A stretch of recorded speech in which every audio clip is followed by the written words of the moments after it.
Hello, testing. 1, 2, 3. Testing. Man, I can never tell if this thing's on. It sounds well. It looks like it's on here because it says live. There we go. All right. Hey, everybody. This is Johnny Beane, and it is March 17th, 2020, 8:05 p.m. Eastern Time, 5:05 Santa Cruz time.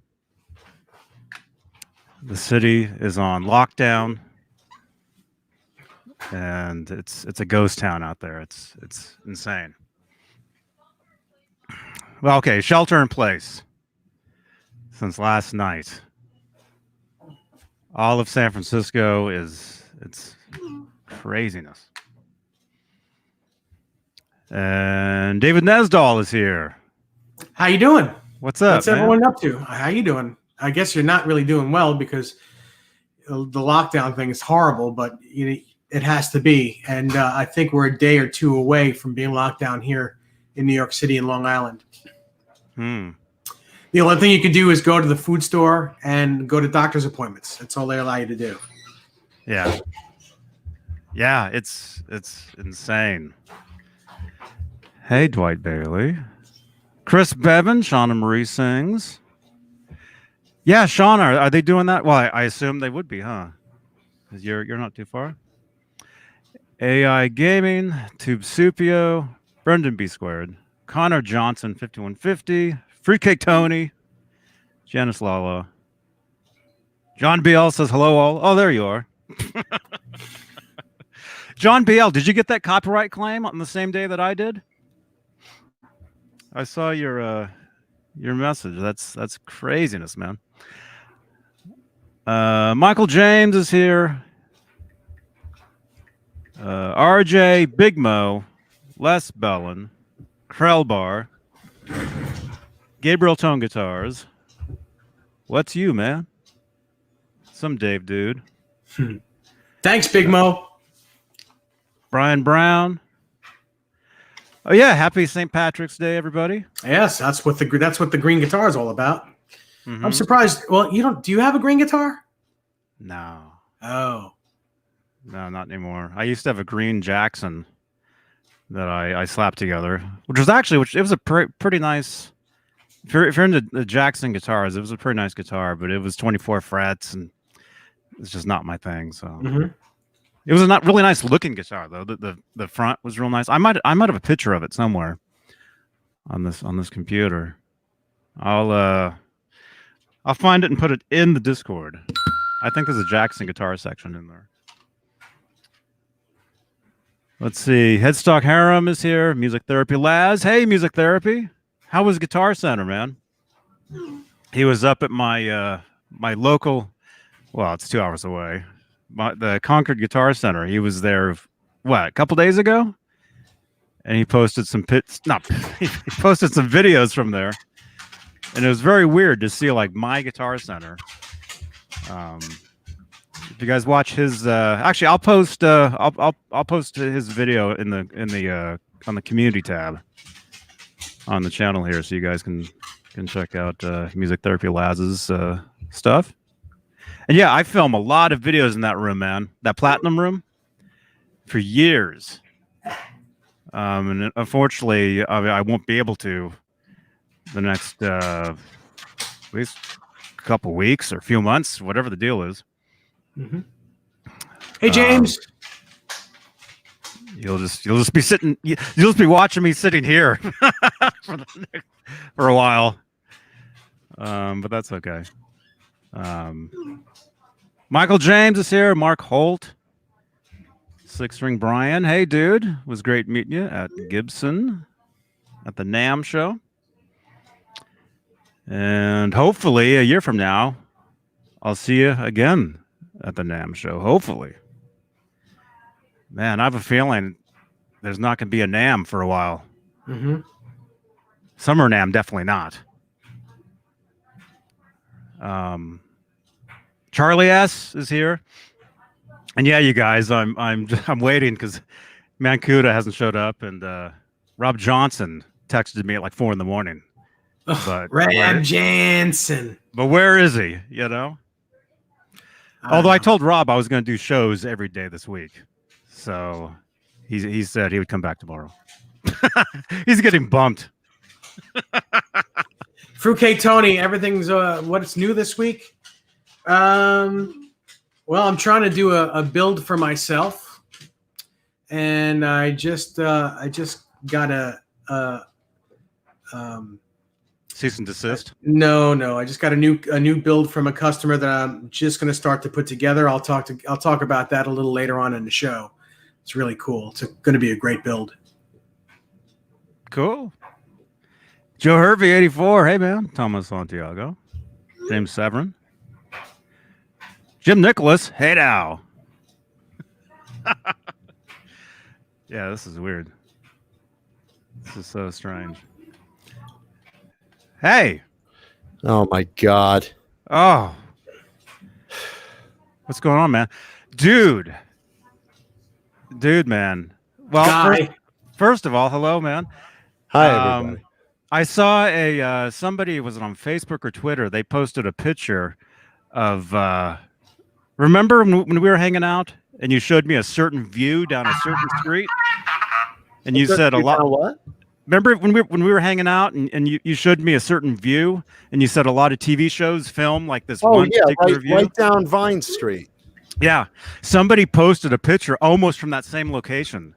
And it was nobody. There was nobody. You know? I'm telling you, that's like one of the biggest popular TV views like out there. Mm-hmm. Let's see. Yeah. So I heard you guys got a shelter in place last night, didn't you? Like around midnight. A shelter? Did you? We did. What do you mean a shelter? Meaning, if we're not going to the supermarket or somewhere important, we have to stay at home. Oh, they took everything. They took everything out of. They took the restaurants out. They took. All sorts of stuff like that. Let's see.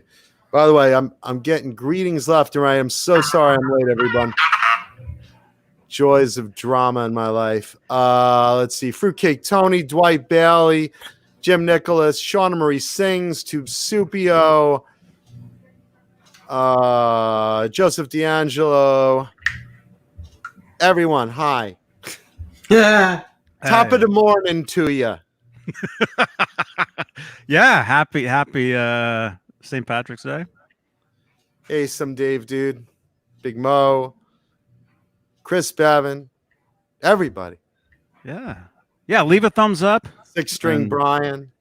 Make sure to subscribe. Joe Hervey, 84, my Jew homie. I didn't forget you. Thomas Santiago. Everybody. Hi, everybody. Hey. Hey. Hey now. Hey now. Hey now. So how are you guys all doing in the changed world of coronavirus? Top of the morning to you, music therapy lads, me boy. You got to talk in that accent the entire night. Oh, bloop. Rhino O'Toole. And me O'Toole. Oh, here's me O'Toole. I don't want to have too much cabbage and corned beef or I'll spending Paddy's Day on the Potty's Day. Yeah. And you got to be stocked up for that. Yep. Joe Hervey wants to know what concerts are canceled. Every fucking one of them. All of them. Yeah. Just all of them. If you were planning on a concert or a show, it's not there anymore. Mm-hmm. Yeah, they're saying a lot of bands that had concerts, they're encouraged to do live streams instead. That's a good idea. Of course, no tickets. You get the best seat in the house. Your TV. Yep. Hey, Janice. Steve Carmichael. Drew SGS 60 says not canceled, postponed. It depends on the concert, man. Some are just canceled. Some say postponed, but Mm-hmm. Go figure. Hey, by the way, for those that don't know, Purell is great to masturbate with. It gives like a heat to your hand. It's really nice. Just try it. Mm-hmm. And cleans at the same time. Yeah, no, I've never had a cleaner, meaner, leaner penis. Believe me. Well, Michelele. Oh, leaner, Michelele. leaner is probably the best description anyway. McCleaner wiener. Oh, kiss me, Blarney Stones. I'm even drinking a Green Bang energy drink today. Look at that. Oh, there you go. Sour Heads Green Energy Drink. Thank you, Bang. Delicious Bang Energy Drink, our sponsor. There it is. Woohoo!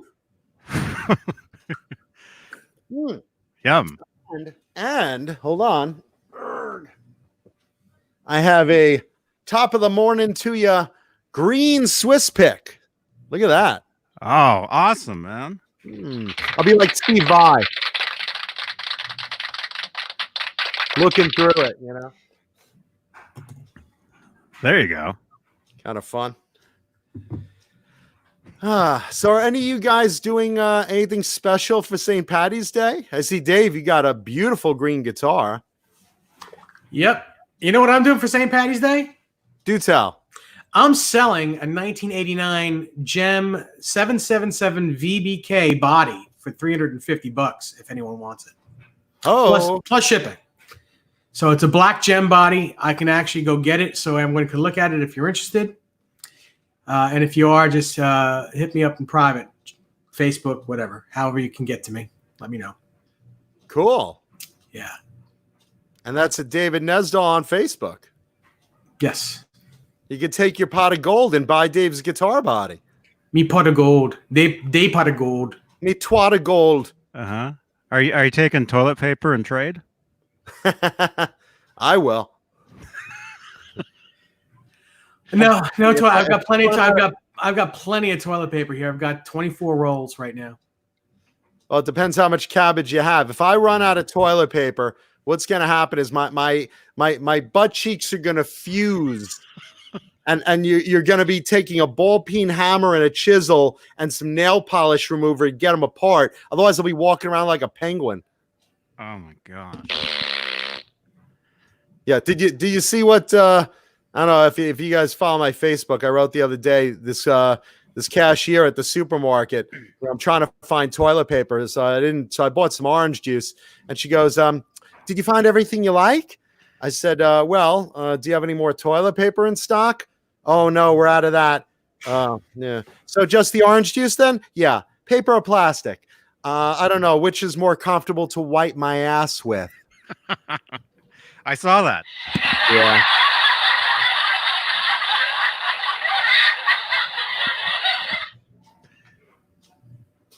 Wow. Yeah, I don't know. Oh boy. Corona. Everyone's coming up with songs related to the coronavirus. They're all like they're redoing My Sharona to say not Corona. And let's see, COVID-19 is Come On Eileen. Remember? COVID-19. Oh, I swear that I'm clean, but you're coughing. You know. On everything. Don't stand so close to me. Mm-hmm. Yeah, I shared that. Songs related to coronavirus. What Oh. other songs can we associate? Like My Corona, we did. I saw on Facebook somebody actually had a little list. I wonder if I can find that. Really? Corona. My Corona. I may be coughing. Wow. I may be wheezing. I may be sneezing, but it's not Corona. Yeah, and a lot of posts are getting deleted on Facebook.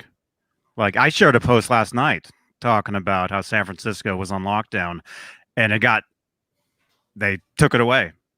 I've been putting up like memes and joke stuff. I mean, you got to laugh, and we're in a national crisis, but you got to laugh. You got to laugh, otherwise life's over. You know why they're doing that, Johnny? Because the media wants to be the only source of place where you get scared of things. They don't want the public to get everyone scared too. I don't think it's working. Yeah, I know. Wow. Let's see. Headstock Harem says Kermit has become a hermit. Okay. Let's see. Fruitcake Tony wants to know, does this mean Kiss will finally retire? What, just because shows are canceled? Oh, I don't know. Mm-hmm. They I are think putting there's stuff on hold, though, like everyone else. yeah, I think their stuff is being postponed. And you know, someone brought up gangbangs. Yeah, you know, crowds of 10 or more, gangbangs, orgies. I don't know if they're like really enforcing that. Mm-hmm. You know? And it's important for me to know. Mm-hmm. You gotta know when to be there. Yeah. Or not. I gotta know if, like, you know, my penis is gonna be stopped at the door. Just a minute, Mancuta. Put your shillelagh away.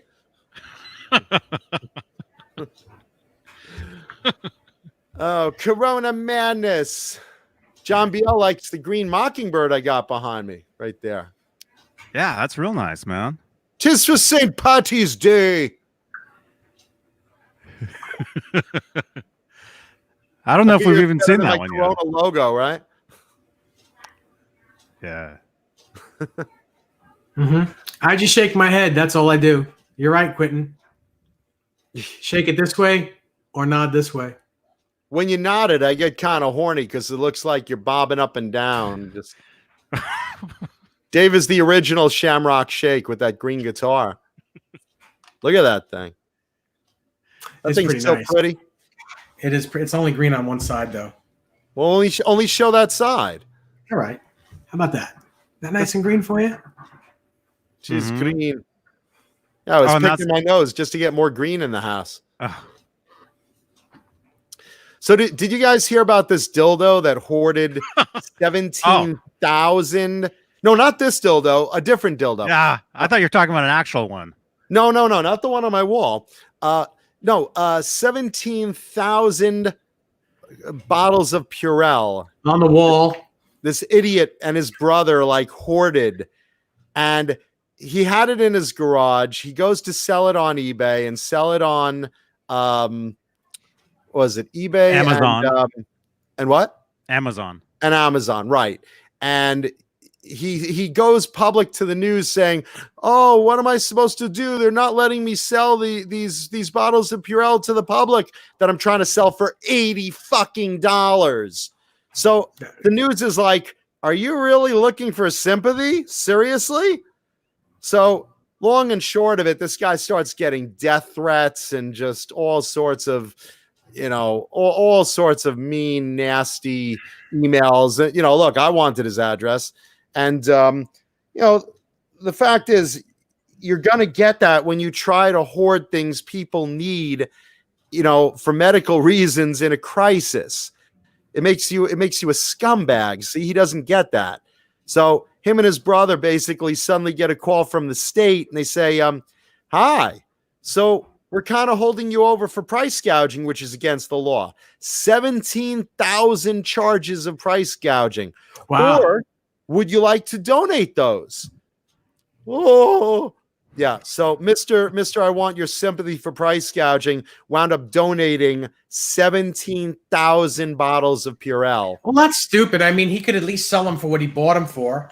You know, I don't think price gouging. I mean, he did buy them. He did buy them, right? The law in the state. I understand that, but you know, write me up a ticket and I'll just sell them at regular price. Well, they confiscate it. They confiscate it. And then they charge you for every bottle you were trying to get $80 for. Okay. Yeah. So they gave him the option. He took the wise option. Mm-hmm. I think he had yeah, sorry, my camera's off. He had those wipes too, I think. He had a lot of different things. him and his brother, they drove like from state to state and Yeah. like bought everything they could find. Yeah, well, he said 17,000 bottles of Purell was the big haul because he kept buying pallets from Amazon. Wow, Man. that's crazy. Yeah. Alan Crazy, Ford wants to but I'm know. happy to see it. Alan Ford wants to know what guitars I bought after the Music Man guitars. Oh boy, I bought a 61 SG, a 1983 ESP Strat headstock M1, this guitar, and a 1986 Klein Graphic Statue of Liberty Kramer Beretta. So those are the ones I bought, and I've got a couple more coming. So, and I'll talk about them in a little bit. Nice. Nobody has them coming like Dave. You heard it here first. Nice. So what are you guys in the chat doing for St. Patrick's Day? Oh my God. Someone's in the shadows. Rob Jansen. By the way, just so you all know, Oh, Rob, you don't have a microphone. Rob! yes, Which is The what black- I'm gonna do to a convenience store for toilet paper. Rob! You don't have a mic, Rob. You do yeah, I have a don't mic, hear him. right? We don't Yeah. hear him. It told me like before you jumped in, it said you need a microphone. Rob, you could say something. Uh-oh. Do you really not have a mic, man? No. Rob Johnson will be our sign language interpreter today. So when I say masturbate, Rob will be like, I can't hear you. You can't hear him and you can't see me. Rob, you could hear everything, right? We can't hear you. You're talking, but we can't hear you. Welcome to Tech Moron O Tuesday. It's very funny. The black gem body is sold, by the way. It is sold. Thank you very much. Let's see who brought that up. Hey, Bo Zeke. No, not Don Johnson. Rob Johnson. Jim Nicholas. It's Rob Johnson. Let's see. Mike Neese brings up Gibson has a new Tony Iommi Monkey SG coming out soon. Did Tony Iommi play an SG? I know he played a BC Rich Ironbird.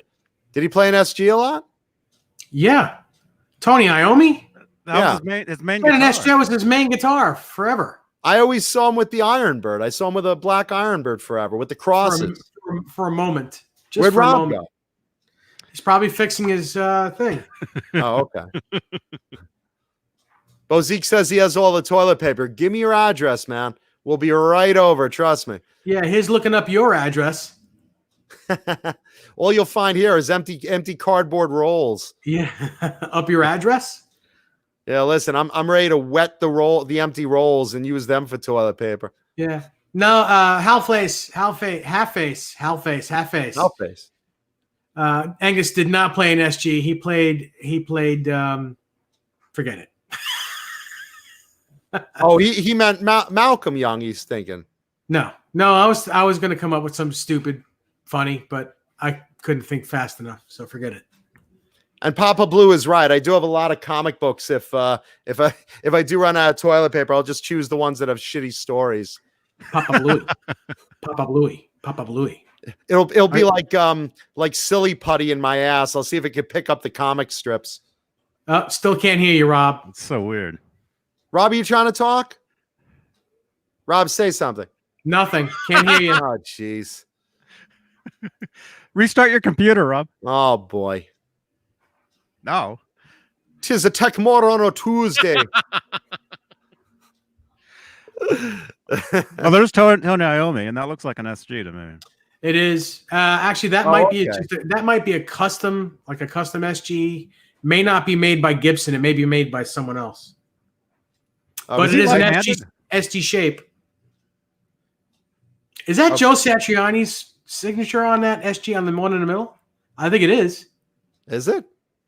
I really think it's Joe Satriani's signature. That's funny. Johnny, what hand do you wipe your ass with? Mine? Yeah, what hand do you wipe your ass with? Oh, I guess my right. You don't use toilet paper? Okay. No, I don't have any. Well, that coming. He uses a banana peel. I literally have 3 rolls left, and that's it. Huh? I got 3 rolls left. No, actually, we're gonna try to get to the store like early tomorrow morning. Well, you better sleep out. Yeah. Oh. Did you see on the news there's lines of people like literally about a mile around Costco's and they have nothing in there? Oh, that's crazy. That's nuts, right? Yeah. Wow. I'm gonna floss my ass crack with guitar strings. I'm just gonna use like heavy 11s or something and just kind of, or you know. Yeah. Bozique, thank you. John Birch. That's the guys. I couldn't think of his name. A lot of Iommi's SGs were not Gibsons. I think they were custom made by a company called John Birch. Yes, I couldn't think of the name, but that is it. John Birch. You are right, sir. John Birch. John Birch. John Birch. Sis Boomba. John Birch. I'm looking through this article to see whose signature that is, but I don't think it even says. Is he friends with Joe Satriani or a fan, or was that a gift, or? I don't know. It's just I think it's just an autograph. But you think it's Satch's? Looked like Joe Satriani's signature to me. I don't know. Oh wait, there's actually a lot of pictures of him holding that guitar. Now I'm really curious. But See, I always associated him with that black BC Rich Ironbird. Of course you would, because you're a BC Rich dude, but really he doesn't play that guitar. But I've seen him play it for years. He does not play that guitar. He used to for a while. Hey, Jay. Top of the morning to you, me boy. Me boyo. Laddie. Jay. Hello, Jay. Oh, it is 7/8. Okay, I don't know why Eminem is in this picture too, but Maybe it's Eminem's signature. yeah, it says best wishes. From Eminem? That might be Eminem's picture or signature. Best wishes, Eminem. Yeah, That looks like, well, no, you know what? I don't think that's Satriani's signature because I don't see a T in the last name. Yeah, I don't either. Now, maybe it's Frank Sinatra. I don't know. Oh, there's still no T. Huh. It's a D. Actually, wait. Could that say Tony Iommi? No. That looks like an I at the end. it's dotted at the end. Yeah. Maybe he's like giving that to someone. Yeah, maybe it was a contest or something, and Eminem was giving away Grammys. Eminem's giving away his dignity. Yeah. Oh.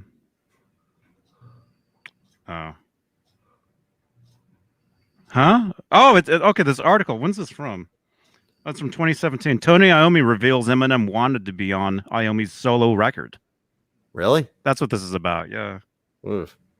That's a match made in hell. And you know what? Nothing against Eminem. I actually like Eminem. Different style of music, but I actually like the guy. But I can't imagine him with Tony Iommi, you know? Yeah, I don't know. Jim Nicholas says it's signed by the Hedgehog. That would be very funny.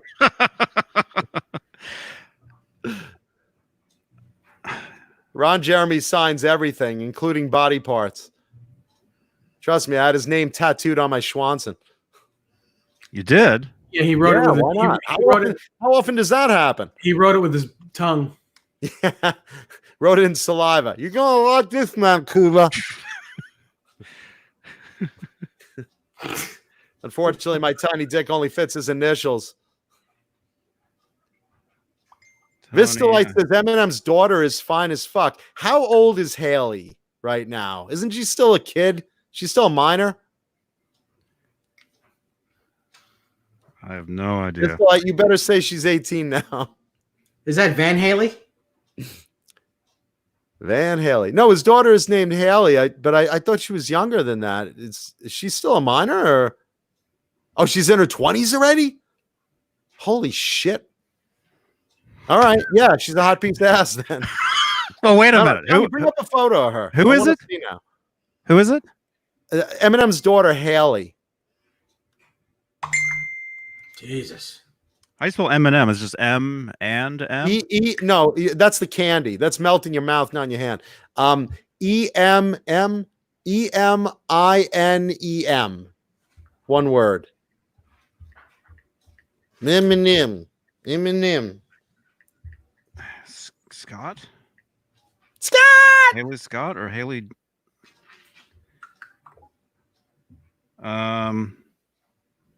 23. She's 23. Holy shit. Well, that huge record of his was like 15 years ago. God, I didn't even realize it. It just time flies. I'll be dead soon. Oh, I'll be dead from other hopefully, things, but hopefully not. Hopefully not. Rob. Can you guys hear me now? Yes. Okay. Hey, Rob Johnson. Top of the morning to you, me laddie.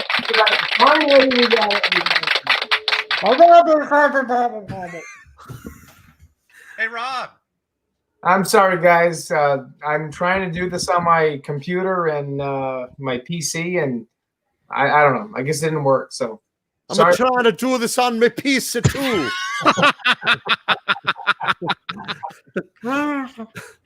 Anyways, Rob, do you have a green guitar? You got to have a green guitar to play today.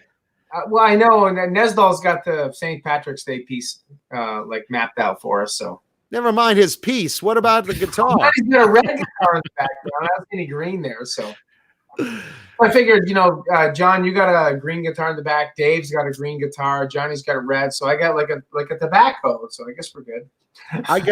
That's me pipe tobacco. That's the wacky tobacco. The wacky tobacco. I actually have, aside from that Mockingbird, I also, for show and tell, I have a really cool green guitar. So something really neat. Nice. Happy St. Patrick's Day, everybody. Happy St. Patrick's Day. Hey, Mancuda. Alan Ford has a question. He says, "Why is Warren DeMartini not in Rat anymore?" You answer that. Alan, you how probably much know. time you got? You probably know. How much time he got? No, it came down to a lot of drama between him and Stephen Pearcy. I mean, it was also a lot of drama between Bobby Blotzer when he was the only original member of Rat left. Bobby being the drummer. Him and Warren were the last two original members standing at one point, and then he called a company meeting, and under the corporate bylaws of Rat Corporation, if you are not present at a company meeting, you risk forfeiting your stake in the Rat name. Warren didn't show up for a meeting one day, and Bobby said, "Hey, the name's mine." And he's like, what are you talking about? And he basically went to court over it. And then Pearcy got into a whole thing with Warren. They have two egos that aren't really clicking very well, probably because Pearcy went solo and, did the, I'm here with a band for hire for a lot less than I'd have to do if I went back on tour with Rat. But I'm playing the hits of Rat, so I'm sure that irked a couple of people, Yeah. And that's basically it. So, Warren doesn't want to go back, and Pearcy, I think Pearcy went back again, right? If I remember now, Pearcy's back in Rat, right, Johnny? Yes, Pearcy's in Rat. Yeah, but Warren won't do it. Not at this point. Not with that much bad blood between him and Pearcy. So. Yes, Mike. Niece, the name of the band used to be called Mickey Rat before it was just Rat. Yeah, it was. Back in the good old days of when they first formed. There's a great book about that Piercy wrote. If you guys are looking for a good read Stephen Piercy's book about his time in Rat originally. Yeah, Stephen Piercy, Juan Croucher. So let's see. Blotzer's out, so it's just Piercy and Juan now. Okay. The good old. Do you know what? Daves. What? The good old Daves. The good old days back when in my day, Rat used to be something crawling on the floor of the cookie factory. Man, the good old days was just like a week ago. Yeah, I know. All right. Or 2 weeks Right ago. now, they're hunting up rats for food. Oh my gosh. And toilet paper. Yeah. Yeah, Blank Pallet's right. Such babies, just slap Warren and tell him you're playing. You know, it's just ridiculous. What the hell are they doing? And I know, this goes for a lot of bands, but what are you doing when you have these egos and you're stomping your feet at home and I'll let them tour without me. See how they do. They're still making money and you're still sitting at home with your dick in your hand. Get on the fucking tour. What are you trying to prove? What are you proving by saying, oh, I don't like his ego. Shut up. Go on stage, play the show, get off stage, drive home, drive to your hotel, go on the tour bus, whatever. You don't have to talk. Other bands have done it. Just go for the money. How long are these bands going to last? Right. Mhm. You tell him. Yeah. Here's something interesting. Do you guys know what the name stands for? Rat. Let's see. Reach around to tease.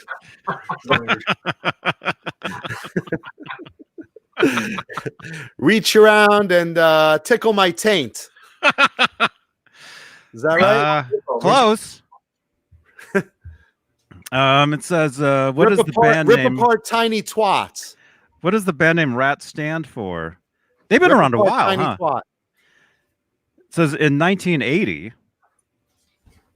to increase their chances of landing a recording contract with a major label, the band recorded a single called Dr. Rock. Is that true? I don't know that one. I have to look at the Time Coast LP and see maybe it's on there. It's not one that's like sticking in my head. Didn't Carlos Cavazo just quit Rat recently? I thought he was fired. He was fired? Jesus He was Christ. fired as well, yeah. Who's firing all these good guitarists and fighting with these good guitarists? Guys, Well, because the guitarist probably wants more money than Piercy's willing to give them. Ugh. Who owns the name now? Is it Piercy I think now? Piercy does, yeah. I think Piercy owns it. Right now, I think I'll bet if I check under a bridge in Hollywood, Blotzer's probably hanging out there. Hey man, you got any food? I used to be the drummer of Rat. Yeah, he doesn't need food ever. Remember? Round and round. Remember? You recognize that? Huh? Yep. Nah, Yeah, the band name was shortened to just Rat in 1981. right from Mickey Rat. From Mickey Rat. And that was to increase their chances of getting a record contract. That's why they did that. Ugh. Well, whatever they did, it worked. Actually, having Warren in the band is what made it happen. Blank Palette says if Warren was Milton Berle's grandson, he would still be in the band. Actually, Milton Berle, I think, was the manager's uncle or something, or grandfather. Yeah, something like that. Yep. Yeah, then that's why Milton Berle was in those Rad videos.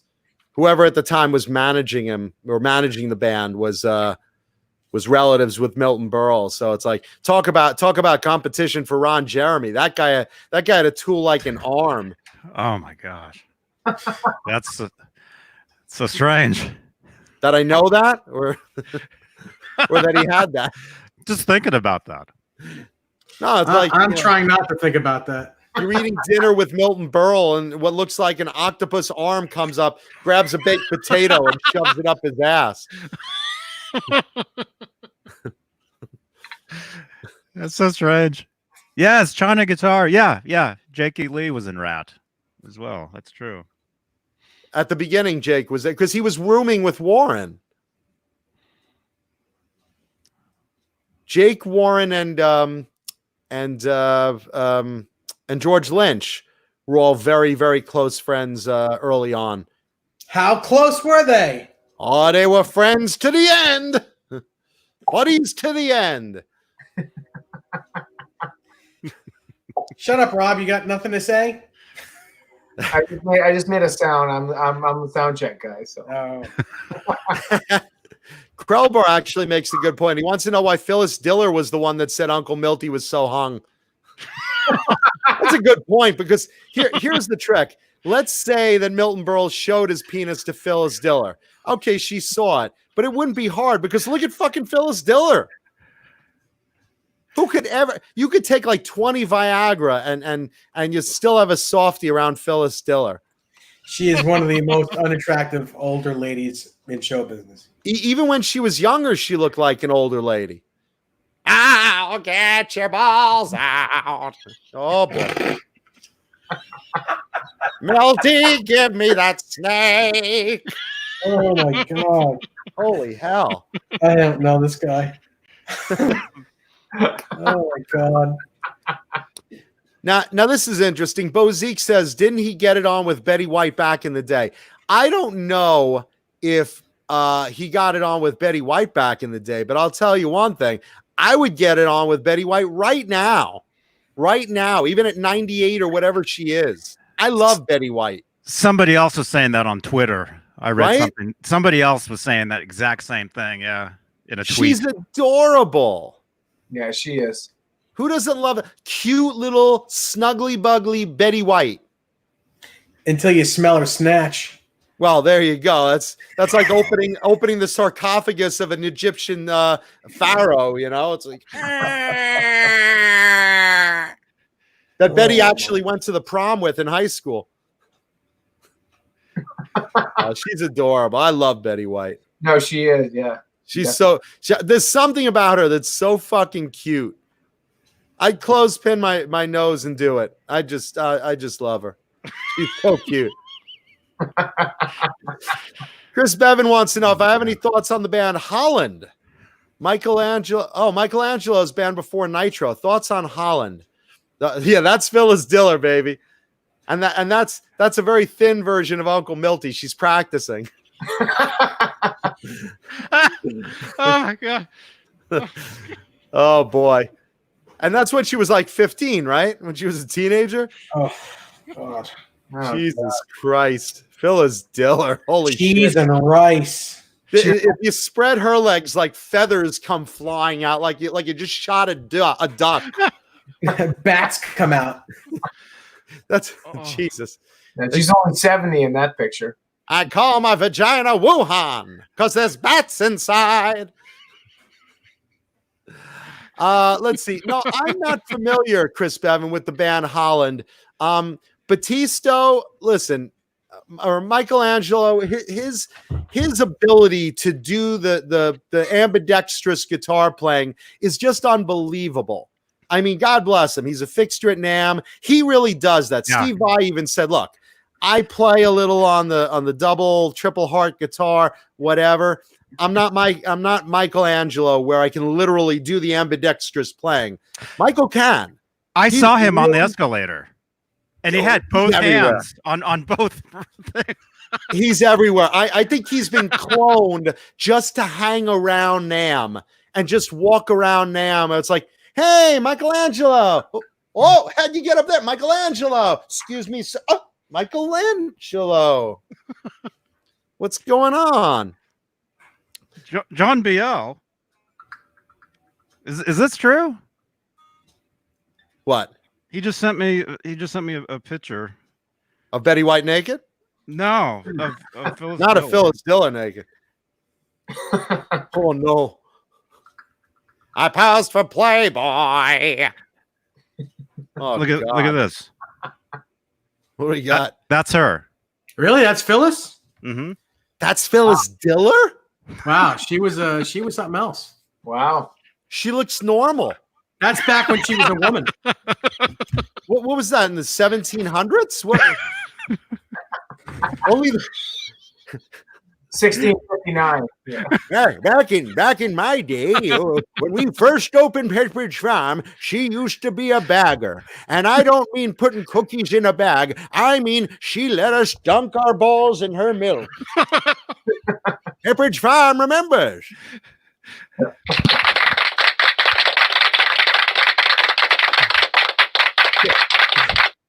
Kenny Dave brings up Florence Henderson. Yeah, Mrs. Brady had Westonality. she just greased up that hand with Weston oil, baby.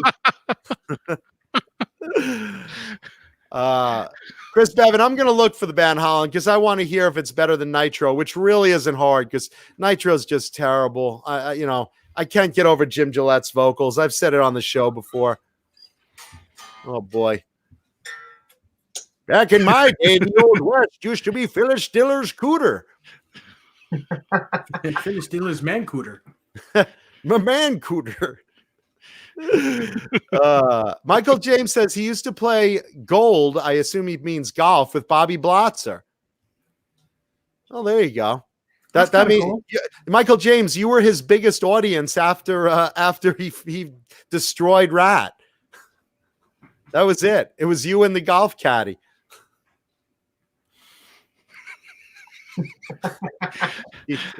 John BL, he keeps sending me these pictures. Jimmy Biter says it's like pulling apart a grilled cheese sandwich, spreading Phyllis Diller's legs. Oh, that's cheesy goodness. Pepper Jack. Oh, there she is. Bruce, you bucked me where? You know, the original dildo was named after her because no one else would touch her. So they're like, we'll give a rubber penis to a woman that can't get any. Oh, yeah, the dildo. It's my dildo. Flop it around. It's my dildo. So those are short for dillers? Phyllis, it was so popular, she was going to change her stage name to Phyllis Dildo because it used to Phyllis and Phyllis with my dildo. Just Phyllis right now. Stop for a second. Time out. Serious question. Jim Nicholas asks, was Lynch's Mr. Scary Beretta a Klein graphic guitar? Do you know if that was the Dennis Klein graphic? That's a great question. I thought it was done. I thought it was done after. I thought it was done after. It would be Klein because I think Klein was. I think Klein was more of the bigger graphics, and that was a small thing. Yeah, and it was also on an 85, and Klein didn't start doing graphics till 86. So were they doing any early graphics? I mean, I don't remember. I just thought that they were doing. I thought Berettas were only black, white, and red, and they did some in blue, like a dark candy blue. Some, but that's it. I don't think they were doing any other colors in 86. I almost want to fuck the screen looking at Phyllis Diller's big, wide open mouth. Actually, what I want to do is I want to take that photo and like enlarge it and put it over my toilet seat. Just cut out the mouth. Jesus. Oh my gosh. Yeah, so I'm not sure on George Lynch's Mr. Scary. And another thing, everyone makes this mistake.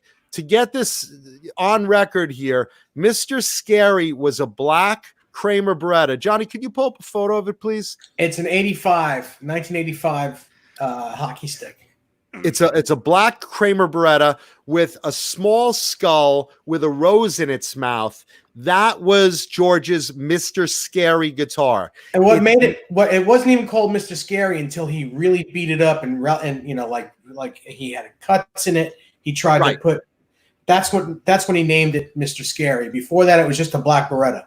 Yeah, George basically cut out little sawtooths out of the body, and he basically fucked it up. It looked terrible, but he called it Mr. Scary. But a lot of people make the mistake that Mr. Scary is the Skull and Bones guitar. Why don't you show the guitar? Show the guitar that they're mistaking it from. Yeah. That guitar's name is Mom. That's a totally different guitar. Oh, yeah. So the Skull and Bones is Mom. The skull with the rose in it, Beretta, that's Mr. Scary. Yeah. And George himself is often referred to as Mr. Scary. Just to get the record straight. Okay, yeah, because I'm seeing that Skull and Bones one everywhere. That's not it. Try George Lynch 1985, and it should show photos of him with the guitar. And Hal Face, we know Phyllis Diller was a comedian. She was terrific. We're just having a little fun. He's like, I'm getting very horny talking about Phyllis Diller and Betty White.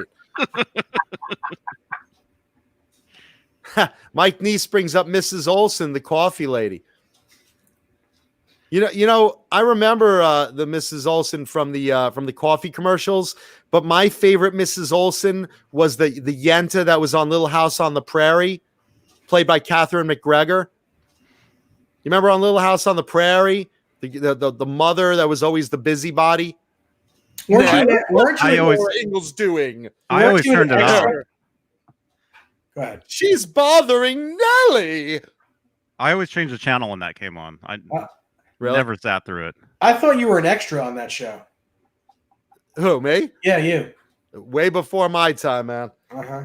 But I'll tell you, she used to literally live in my building.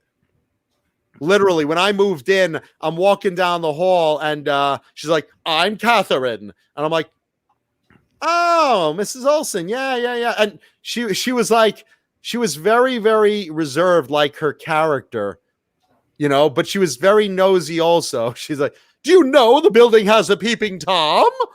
No, what are you talking? I said I just moved in. No, she no joke. You're She like, you literally mean lived another in my one? building for a while. I remember I walked by her door one day and I called in. I said, "Hello, Mrs. McGregor, is everything okay?" She's like, "Why wouldn't it be okay?" Well, your door's open. No one usually leaves the door open at night. Well, I did. All right. All right. If I see you on fire, I'll realize that you did too, but you know. Well, jeez. So shall we talk about some guitars instead of this other bullshit? Talk about whatever you like. We're talking about guitars. We're answering questions. We're talking about guitars. Well, Rob hasn't said a word yet. Rob, dive right in, man. no, I'm just along for the ride tonight. It's nice. Well, if you're along for the ride, Shut sit up, on my Rob. shaft. Sit on my shaft if you're along for the ride. I'll give you the ride. I think Phyllis Diller's on your shaft. So. Phyllis Diller. Whoa. Mike Neese says, Vintage Kramer says, Mr. Scary was a Klein graphic underneath a bunch of stuff George put on it like stickers and such. That's weird. He didn't do any stickers. He'd carved a lot of stuff in there, like with a knife and a screwdriver. He didn't have any stickers on Mr. Scary. But yeah, I mean, he carved it up. He like carved things in it, and it was just a mess by the time it was gone. Let's see. I don't know if it'll show up well on my camera because nothing does. Why don't you get your Lynch book? It's going to be in there. I'm right here. There you go. Way ahead of you, brother. Weisenheimer. Weisenheimer? Let's see. Yeah, everyone's got this wrong on this Google's. Oh, here it is. Got it. Yeah. I got it. Oh, lost it. You got it. I got it. Here it is. Second one down. There it is, right there. Oh, you just took it right out of my. It's right there. You see the cuts? Yeah, right on the body, on the left side. Yep. Right over there, you can just see still part of the skull with the rose in its mouth. You know what this is? It actually is here. I got a picture of it before all that. It was a Klein graphic. Oh yeah, there's blood dripping. Okay. Yep. I never noticed that part. That's before all the junk got put on it. That's signed with Dennis Klein? It is signed. Looks like Klein. Looks like it says Klein right there in the middle underneath the E string. I can't tell for sure, but it looks like it. Well, it either says Klein or Knapp. Does it look like an E or a P at the very end? I don't know. You got the P? Pretty cool. Look for Though. the P. Can you get it closed in on it? Let's. I have. Wait a second. I don't know if this is the guitar here or if it's. What, custom graphics? I don't know if this is actually his guitar or a replica of it, because it doesn't say anything. It's that? Yeah, No, I don't that's think a replica. No, That's a Yeah. replica. that's a not the replica. real So thing. Yeah. This is the real thing right here. I got it. yeah, this is it. This is the real thing right here. That's the real one. Yep. That's cool. That's the real one. You know what I'll do is That's- I'll just call Ah, Dennis. I'll crap. call Dennis. I'll call Dennis and ask him. I've got his number. Name dropper. Yeah. Dennis the Menace. All right. Oh, Here yeah, it I'll is again. call George Felice, and he'll tell you to fuck yourself. That's it again right there.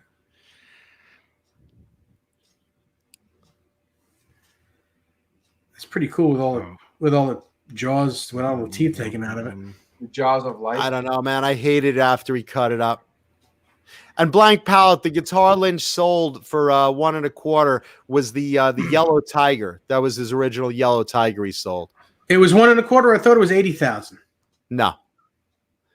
And then the Mr. Scary is interesting. That's hanging up at the ESP headquarters right now with a digital clock in it. That's It's it. owned That's by- the guitar. Here's him Sold by playing. ESP now. Yep, that's the actual guitar. Yeah. Looks very cool. I got a picture of him playing it. Thank you, Chris Bevan. I will check that out. Let's see. Looking in there. Joe Hervey wants to know, Dave, can you sweep pick? No. I like the Mighty Mouse guitar. These are all Dennis Klein graphics right there. I always love the Mighty Mouse, but I hate how they like blocked his face out for copyright. Yeah, I know. It's like he's got a trem in his mouth. You can't even see it. Yeah. Yeah, They got the Floyd right in his mouth and his nose. it's a shame. Now, I think one of my favorite graphic. I don't know if it was a Charvel or if it was a Kramer, though. I can't remember. The Twisted Sister guitar, the one with the TS on it. That's a Charvel. Is it? It's an '84 Charvel. Do you own that? I don't, but I've talked to him about it in the past. Jim Nicholas wants to know, does George Lynch still own the white graffiti Strat that had the V-Trem on it? He's talking about the Charvel graffiti Strat. He does not. Basically, he lent that to someone, and that someone basically sold it out from under him. And it came back years later up on eBay, and George tried to claim it as stolen, but he didn't have a police report on it.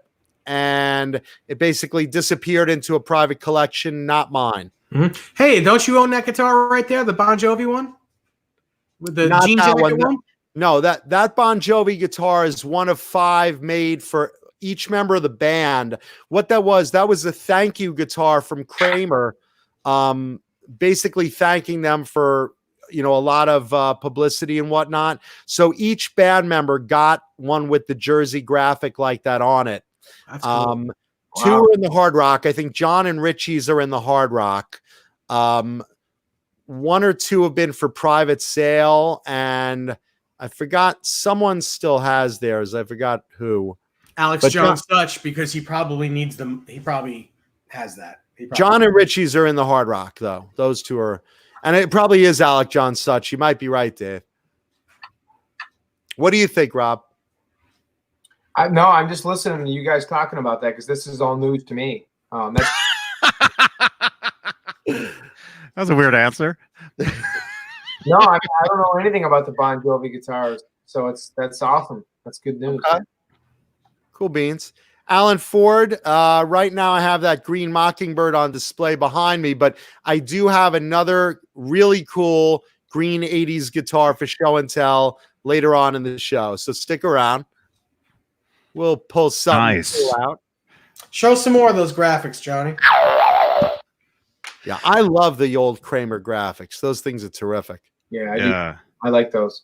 They're cool. Which one's that? The Bubbles one. It looks like it doesn't look like bubbles to me. It looks like No, that's planets. Bubbles. Are they bubbles? Yeah. They're bubbles. A lot of the original Kramer graphics were very basic, bubbles, lines, the lips, rainbow. I'm taking a bath with bubbles. Hey, Bubbles, come over here. Tiny Bubbles. What was that? That was Don Ho, right? Don Ho. Tiny Tiny bubbles. bubbles. Tiny Bubbles. I heard an old lady singing karaoke of that one time. It's actually on the channel here. I recorded Howie. Look up the video. I'll put it. There'll be a card on playback. There's a video of Howie the Dalmatian. What is it titled? Howie listens to like terrible karaoke, and it's that song. It's that song. I'll post the video here. Sounds as good as Zoe's incredible playlist or whatever show is on NBC now. Mm-hmm. Oh, I can't show that one. Whoops. Whoopsie. Oh, Uh-oh. it's my vag. Hopefully the tremolo was blocking that thing. Yeah, Clayton that's got that winter bush tremolo. James Hicks says, "Hey Rob, it's Telecaster Tuesday." Yes, it is, buddy. Yes, Sure it is. is. That's Yes. right, man. Hey, Clayton. Telecaster Tuesday, Techmore on Tuesday. It's St. Paddy's Day. 'Tis what we do. When Irish eyes are smiling, me balls are green, not blue. You guys remember 1998, St. Patrick's Day with Van Halen when they went to New York City and downtown Manhattan? They did the sign. Dave, were you there that day? I got news for you. We don't talk about Van Halen on this channel anymore. Yes, I was there that day. I was standing right next to Eddie. Yeah, that's cool. Yeah, Eddie came in with those big pants on, and St. Patrick's Day they did a little interview and did some sign-ins and stuff. That's pretty cool. That's very cool. Mm-hmm. We should get Eddie on the show and see if he'll wear those pants. I don't even know what those pants were. They were like these big, oversized, like fleece, kind of like a corduroy fleece, purple pants. They were the weirdest things I've ever seen in my life. Eddie and MC Hammer were the two competitions for like the baggy pants parade. Yeah. Did you guys ever blow Bubbles as a kid?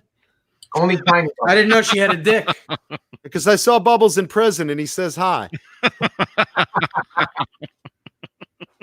Let's see. I'm just looking. Was the Theater of Pain Beretta a Klein graphic too? I think the Theater of Pain was Klein, right? Yep. That was Klein. It certainly was. It certainly is. One of the greatest graphics on a Beretta that I've ever seen. The album cover for that. Oh, look at that bad boy. Is that yours, Dave? No, I don't think so. The fireworks look different. But you got Here's the this real one. deal, baby. Here's this one. And then here's this one. I love the Yankee Rose graphics. That's what I call it. The Yankee Rose. Yeah. Look at that. Freaking cool. I'm so glad you got that guitar, bro. Me too. Thank you. Really, really am. But there are some. I'm looking at. I just typed in Dennis Klein graphic guitars, and there are some really, really nice ones. Oh God, yeah. Look at that thing, man. Yeah, I've always wanted that guitar. Always. It's at the Hard Rock Cafe, man. How fast can you run? No, I can't run at all. And they're closed. Can you pass? Can you What? pass? Because I can run. If you can pass it, I can run. No. James Severin says George Lynch banged my friend's girlfriend after a docking contest, and the dumbass let him. A donkey contest? Yeah, after a donkey. George Lynch banged the donkey? What's that, James? No, George Lynch banged his friend's girlfriend after a docking concert, and the dumbass let him. Which dumbass, the girl or the guy? Hey, George, My girlfriend's got a sweet pussy. You want to try it out? Sure. Sure. Here's another one. This one, I own this one as well back in the late 80s.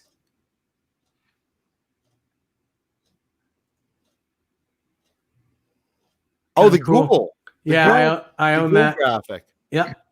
That's another neat one. Is that the Reaper guitar, Dave? I don't think it's called. I don't know. I don't think it's called the Reaper.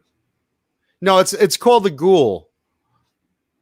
It doesn't say what it's called actually. Oh, is it really the Ghoul? It's referred to as the Ghoul, yeah, in most circles that I know. Oh, here, look at this Klein graphic.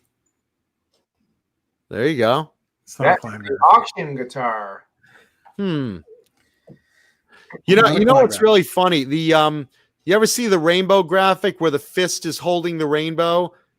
And it was one of the old album covers from the band Rainbow. Oh, how nice. You ever see that?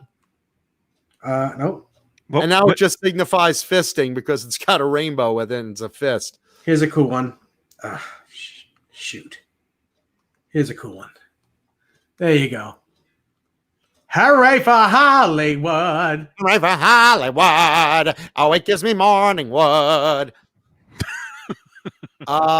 Let's all do our best Phyllis Dillon voices. Exactly.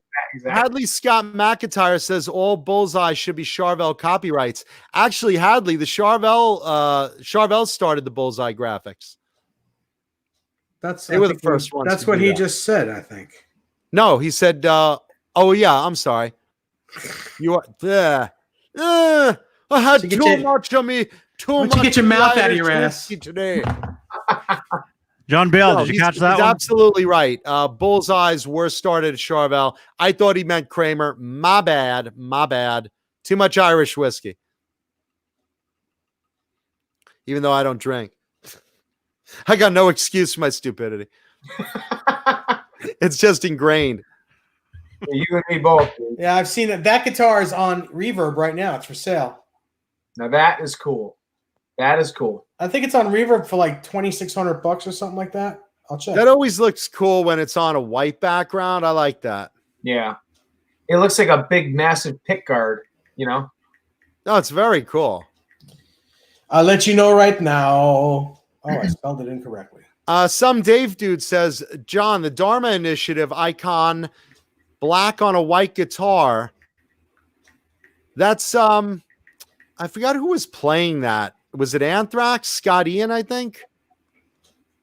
I think Scott Ian was a big fan of Lost because a lot of Lost fans have brought that to my attention. That he had a guitar with the Dharma Initiative logo from Lost on it, and the speakers were also with the Dharma Initiative all over it. There you go. He wants too much money for this guitar. Sorry. How much? $37.63. $37. That's terrific. Yeah. Oh, yeah. Yeah, that's a little pricey. That's a little pricey. And it's in Memphis, Tennessee. Yeah, he wants too much money. Pretty guitar, though. Maybe you can negotiate or trade him. Let's see. The beer mug Actually, graphic. it's not a Dennis Klein. It's Shall. Schall? S.Hall. Scott Hall? Something Hall. Still a cool guitar though. It's not a Klein graphic. Yeah, I know George Felice was around during some of those really early graphics. This is a 1985, by the way. This is not an 86. Let's see. It's got this. It's got that headstock. Jim Nicholas is right. There was a beer mug graphic. I had one. It basically looked like a big foamy head of beer, a big foamy mug of beer. I don't know if Tommy of Tesla used it, but I know Kramer did have a beer mug graphic. Yes. And that was I've seen those. I've seen it. That's the case. Yeah, that was the case. That's super clean. That's cool. Let's see. There is another Klein graphic on here, actually. And Mark Dillon, yes, Eddie Ojeda did have the bullseye graphic before Zach Wilde. Here's this one, The Fly.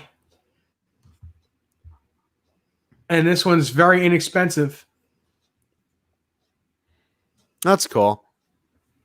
The Fly's another really common graphic. 1997. I'm wondering when when the crab is coming out.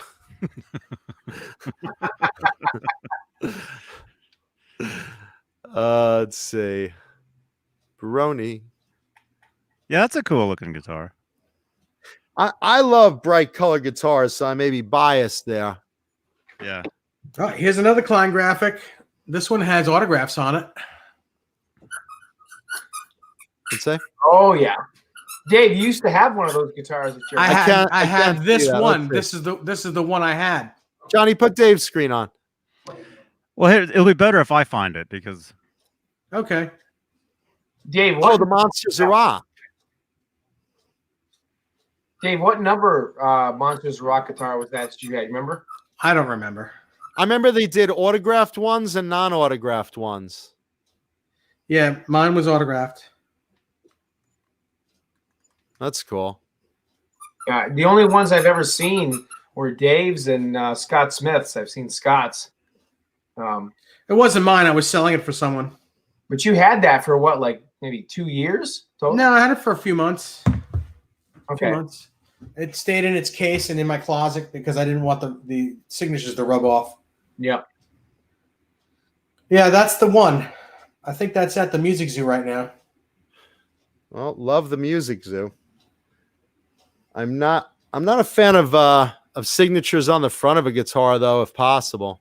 Yeah. Well, when it's on that guitar, it's cool. says it's at No, look, Trevor's. It's Trevor's very Beer in cool. Anaheim. Oh, is that that's the one in Anaheim? It's in Anaheim. Then that's not the one I had. The Music Zoo has the one I have. How many of I those had. did you make? Those exact? Do you remember? I think there's 100 of them made and 50 of them were signed, I believe. Okay. I don't remember. I remember it was like half of them were signed, something like that. That tour, my God, the Monsters of Rock tour, that was terrific. Yeah. That was awesome. Did you see it? I didn't see it live. I saw it on video, though. Yeah, I've seen the videos and the audio, but I wished I had a chance to see it live. I know they actually played like 30 minutes from my house when they played Sullivan Stadium at the old New England Patriots stadium, and Foxborough, Massachusetts was the actual name of the town, and or the city, I should say. And that was one of the main that was the main city that gave them the hardest time to play was Foxborough, Massachusetts. They tried to cancel the concert and everything, and Van Halen tried to sue the city and everything. Foxborough, Massachusetts, where the Patriots played. It was interesting. And they ended up finally giving in, letting them play because What was nobody. the problem? They just thought that it was too big of a event. There was going to be too many bands there. It was the whole city didn't know what to do. They didn't know how to handle it. What is it going to be like? Is it going to be 5 NFL football games? They just didn't know how to handle it. And they ended up, allowing it, obviously. And it turned out to be not a big deal. Oh, Jesus Christ. What a pain in the ass. Yep. Figures it's my state, though. Massachusetts has to be the fucking retards of the whole entire thing. Oh, Yeah. my God. Wow. Okay, there's the back of it. Oh, that's not plain. Hey, Jay. I don't know why. Jim Nicholas asked, what happened to the Gorky Park Kramers? They were ugly as shit. Oh, Who cares? they Yeah, have one. Gorky They have one Park. of those up in Oakland. There's a shop that has one. Music Therapy They're Labs. gonna die with saw it. They're gonna die with it. It's like a Russian. What is that? A Balisk? Is that what that's called? Balak? What's that? That triangle guitar? It's like a triangle banjo. Yeah. Balak. John Biel. What is it? I can almost. Balisk. Lick my blue balls. What is that thing? All I know is, what happened to them? They failed miserably. They helped sink the Kramer company financially, and they're for sale for next to nothing because they're the most uncomfortable, ugly, ridiculous guitar ever. Now, if they would have made that graphic of the Moscow Music Peace Festival with the American flag and the Russian flag, if they would have made that on a regular Strat-bodied Kramer, I would desperately want one. I think that would be so cool. What do you guys think? Yeah, I think it's kind of cool. Yeah, I do too. Yeah, The graphic was nice, right? I like it. You Plus, can't never- you plus can't you sit never down really- with that guitar. No. You can, but you're getting a big triangle in the nuts. Yeah, Or if you're a girl, you can hold it with no hands. You know? Just put it right down. Oh my gosh. Brent Rosen says it was called a balalaika. Balalika? Balalika. Lickaballas. That's what she said. You balalika. Balalika. I like a ball of liquor. You buy me one of this guitar, I balalika, you know? There it is. Look at that. The graphic is so cool. It's so reminiscent to that time with the Moscow Music Peace Festival. You know, I just love that. The flags merging. It's just, it really sucks that it really sucks that it's in that fucking triangle piece of crap. Plus, you know, if it was in a Strat, it would be really cool because it'd be like a Ferrari red, which you never saw on a Kramer guitar. Right? Mm-hmm. And the color with the American flags. Let's see. Joe Hervey, my Jewish homie, wants to know, John, are you looking at any new gear to get? I don't. That's like saying, John, do you like breasts? Are you looking to see any more breasts in your life? Well, yeah. Nothing specifically. I mean, you know, it just depends. Right now, I'm trying to hang back a little bit, but you know, things happen. Kenny Davis says the graphics on Dave's guitar reminds me of the old arcade game Tempest, which I actually have one upstairs. Yeah, I slept next to it. Yeah. Johnny That is cuddled with it. Ugliest guitar I do. ever. And how do you even play that sitting down? You don't. Right? There's no way. I mean, you can put the triangle between your legs, I guess, and play it. But I mean, I don't know. But that's why I said it's either crunching your nuts or a girl's gonna get stuck in there. Exactly. You can play it like this. If you're really have talented, it you can sitting, adjust you the knob with your clit. Wow. Wow. Podcast.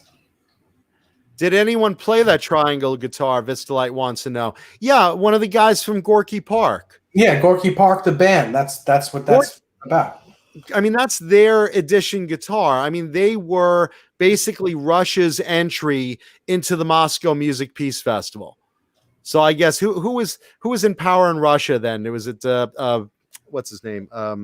The guy with the Gorbachev. stain on his Gorbachev, forehead. right? Yeah, Gorbachev. Yeah, the guy with the shit stain up there. Yeah, Mikhail Gorbachev. Yeah, no, he basically said, hey, if all these American bands are coming out here to Russia in the name of peace, we got to give them an entry. So They must play our guitar. you must play a Russian instrument. Is very uncomfortable here. We will give you 2 potatoes as payment for show. Da. Dos vidanya. That means yes in Russian. Da. Yeah. Yes, it does. Yeah, no. So one of the members of Gorky Park played that, and that was their edition, Kramer's Gorky Park edition guitar. That was one of the guitars that helped sink them financially. It was a huge loss for them. Nobody wanted that ugly thing. Everyone loved the Moscow Music Peace Festival. No one loved that ugly, uncomfortable, shitty-looking guitar. It was pretty bad. Even Gorky Park's album, it's like they had one song that was like halfway decent, that song Bang. And it was like, all right, it's not bad. It's okay, but it was like, you didn't like say, hey man, let's go check out Gorky Park tonight. Did you bring the Gorky Park cassette? We're going to cruise. No. Oh, Terrible. Terrible. In Mother Russia, guitar plays you. Thank you, Jimmy Biter. Yeah, Jim Nicholas says Gorky Park was the weak link in that concert. Yeah, but it was Russia's only entry. I don't know of any other Russian metal bands at that time that were like, of that caliber. Like you never heard of Gorky Park other than the Moscow Music Peace Festival. Right? Right. Yeah, Right. that or Kramer. It was Kramer Guitars was the reason I ever heard of him. Yeah, that was it. You're like, hey, what's on sale today in the music store? Hey, we have 30, one of these. Just one left. You better grab it now. No, what else do you got? I have another one similar to it, like this one. Same thing, kind of a little different. Mike Neese says, blame that guitar on Moose and Squirrel. Boris, we must see Gorky Park gig. I am groupie. Yeah. Jesus. Yeah, even Bullwinkle wouldn't go see Gorky Park. Did anyone else besides me buy that album? Because I bought it. I didn't. No. Nobody. No, I wouldn't buy it with your money. I think they took broomsticks and took the record and tied it to the broomsticks to shovel snow. I think that's what they did. Look at the retards over there. They even put the strap button on the wrong end. Jesus Christ. Could that be a more uncomfortable looking guitar? That's terribly funny. I think only spikes in the groin area could possibly be more uncomfortable in that guitar. Jesus Christ. I don't know. It's interesting.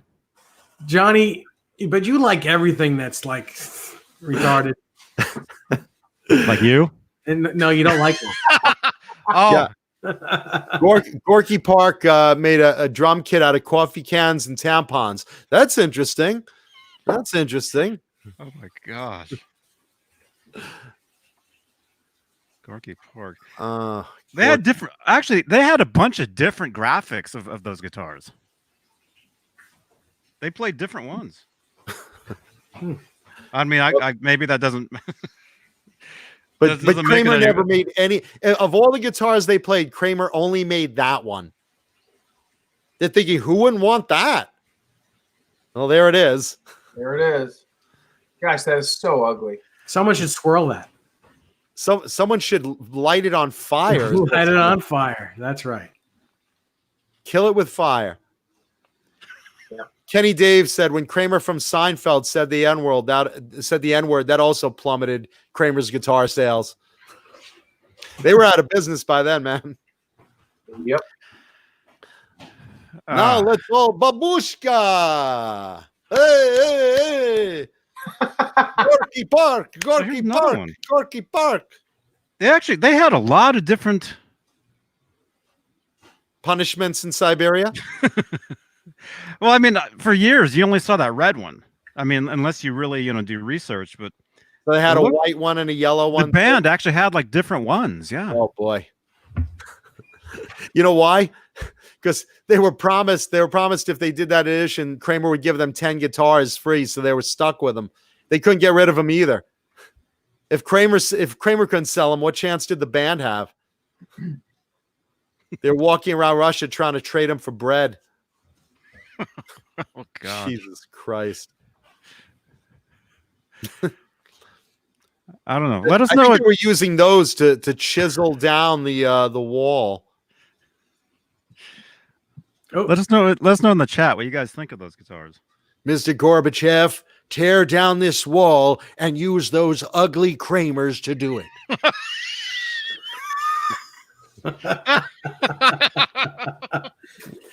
Oh, jeez. Jesus Christ. That's great. Even Reagan goes, that guitar is even uglier than Nancy. Wow. I'd hate to wake up next to that guitar. There goes that guitar again. Jesus, what an ugly fucking thing. What is that, like a Russian crest on that one? Oh, God. Were they being punished for having to play those guitars? Yeah. Drew Wait a minute. Drew STS 60 says those guitars should be given the Wild and the Young treatment, shredded to pieces. Do you remember the Quiet Riot video, Wild and the Young? No, but Vinny, hey man. Vinny, that is the funniest thing. Yes. Vinny Adam Romano, you just won the internet. The most stupidest guitars I've ever seen in my whole entire life. Sorry, Gorky Park. Now, that was Corky from, what was that TV show's name? Corky. Get a Life, or Life is Good. Life something. Life Goes On? Life Goes On. Corky, that it? Life Goes, that's it. Yeah. Jesus Christ. They could have had a Klein graphic of Chernobyl, Jimmy Biter says. It would have been better. Oh my God. John BL says those balalaka, whatever, Baba Bushki. It's Halalika. he says they shred. I wish they would shred between a wood chipper's teeth. Jesus. They shred your lap. Those things are like beaver food. I don't mean vaginas. Christ. What a stupid. Could you imagine Kramer like having that meeting? You know, all right, we need something new and different and exciting. We're doing really well. We're at the top of the market. What can we do? And there's like some kid sweeping up the back. Hey, why don't you make Gorky Park's guitar? They're coming up in the Moscow Music Peace Festival. No, you don't know what you're talking. No, he's right. That's new and different and innovative. Who the fuck greenlit that one? Wow. Oh, Gorky Park. Well, I don't want to really make fun of anyone that used to own Kramer because we're trying to get them on the show. No, look. You know, when we get Dennis Berardi on the show, you should ask him. So, what were you thinking? Dennis will give the real deal. George, I'll bring George Felice on here. He'll rip it to shreds. George, I was the only one in that meeting that said, "No, you morons! What are you thinking?" George won't come on the show. He won't go on any show. I've tried to get him on here for years. I think George will come on the show. I'm telling you, he won't. I love George. If any show, he would have come on this one, but he's not coming on any show. He just doesn't want to do it. Well, we'll see. He said I read somewhere that he said he would at some point. I think he'll come on. I'm friends with George. I'll see. I make no mistake. You're in for a hurricane of verbiage. What's different from you being on here? Yeah, well, that's why it would be good on a Tuesday for sure. He'll tell you how much he loves Richie Sambora and John Bon Jovi. Yeah, I know. Damp Taco Lover says, what's the best pickup for 1984 tone? I would say a Seymour Duncan JB. That's what I would say. For a Van Halen 84 tone? That's what this show used to be all about. Yeah. Okay. I would think. What was Eddie using back then? Well, depends on the interview, but in a lot of interviews, he said it was a 59 that was Hot rodded. Custom 59 type thing. Yeah. Look at this garbage. It looks really weird without the paint. It looks really weird with the paint. It's oh my God. It's just junk and junk and junk. It almost looks like a toy spaceship or something. It looks like a silo. Listen, if you're in a divorce situation and you own one of those, volunteer to the court that's one of the guitars you give up to your ex-wife. Say it's a limited collector's edition. Crowbar says it's a yield sign. It is. Shit. Even woodchucks wouldn't chuck that. Oh my God. Bang! Say da da da da. Oh, louder. Bang! Say da da da da. Let's see the way. Bang bang! Say da da da. Oh no! And guitar solo. Oh no! I can't believe you even know. I can't believe you know how to sing that song. That's just terrible. I told you I actually bought the album. The song itself isn't bad, you know, but He actually says, "Oh no," when he starts playing the solo. Where did Rob go? Rob got sent to Siberia. Rob, So to make fun of this instrument is pride of Russia tradition. Come with us, Rob Johnson, to Siberia. So nobody in the chat likes this guitar? Yeah, Daniel Greco is talking about COVID-19. Listen, this was as bad a disease in 1989 when that guitar was made. Joe Hervey says it's good for taking pizza in and out of the oven. Now, that's not a bad idea. Yeah, that's what it looks like. What other uses do we have for that? Come up with in the chat. I'm curious. What other uses would you do with this goddamn Gorky Park Kramer guitar? I mean, breaking ice, okay. Shoveling snow, taking pizza out of the oven. What else you guys got? Get creative. Yield sign, like somebody said. Yeah. Unjamming your wood chipper. Jim Nicholas wants to know if we ever owned a Spectre guitar, Dave and I. I never have. How about you, Dave? I've played one. They were very cool. I didn't get a chance to own it because they were so expensive back then. Really expensive. It was a junior style. Double cutaway Les Paul junior style with a Floyd, one pickup. Let's see. Looking in the chat. Okay, here's some answers. Uses for this Kramer Gorky Park guitar: a paddle, pickup cat litter, a wheel chock. That's a good idea. Sweeping the floor. Yeah. I like ice scraper or pizza oven. I like that one. Hugh Caldwell says he wants to make a lamp of one. It's not a bad idea. That is exactly what that is. That's a pizza spatula. One of them big wooden pizza spatulas, you know. I want to press down a grilled cheese with that thing. Crowbar says a Polish spoon. It's a fly swatter. Gravel tamper. Fly swatter is great. Drew SGS 60 says target practice. Hey, not bad. I'd rather buy that what he has in his hands. Oh my God. That's the one they were gonna come out with. That was the base. That's what that guitar is made after. So yeah, it's an actual instrument. Is the pride of Russia. There it is. Kind of looks like a MiG. Of Russia. Their warplanes look like that too. Oh my God. That's why they all got shot down. Read the full description. What does that say? Piece of shit. That's great. Oh, shuffleboard. That's a good idea for that one. Give it to Grandpa. I love shuffleboard. Oh, Kramer. Commies. It's got commies on there. Look at that. Who handed me this?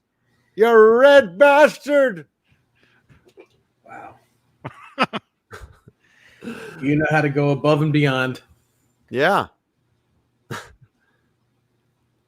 Fruitcake Tony says it's the size of Vi's heart guitar. It needs another neck. Yeah. It needs its other neck broken. Fruitcake Tony says curling. Curling my pubes, maybe.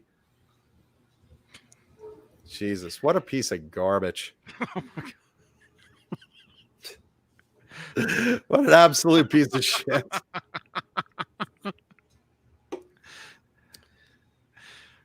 Maybe some leprechaun will steal it on St. Patrick's Day.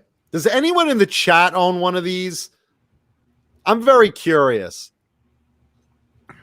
Or has anyone tried to pass it off to you in a trade? Yeah. John BL says, Dave, I'm telling you, people shred on those things. I don't care. I think he means people shred those things. I just don't like it. People may shred on them. I'm sure they do.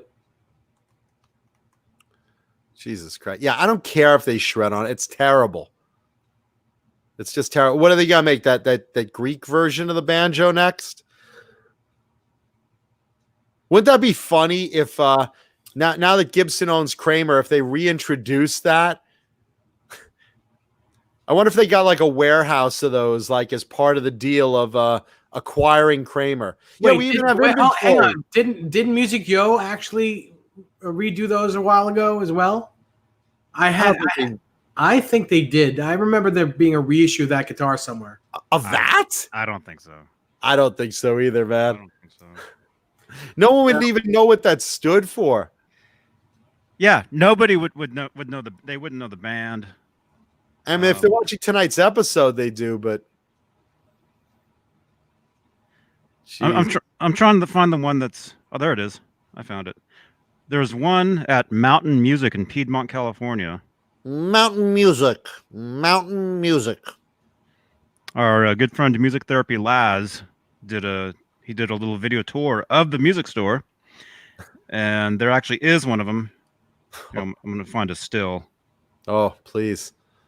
There Kenny it is. Dave has a good idea. Paint it like a pizza slice. Maybe then I'd like it more. I'm a New Yorker. I love pizza. Yeah. What do you think? Borscht Yeah. topping? If it was painted like a pizza slice? I wouldn't eat it.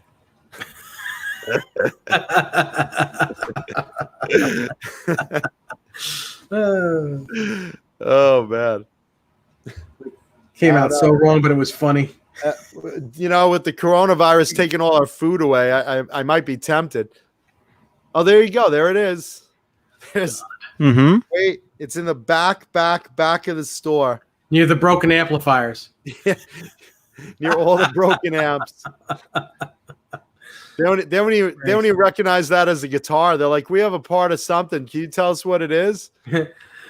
This used to be our broom until the bristles broke off. We glued bristles on there.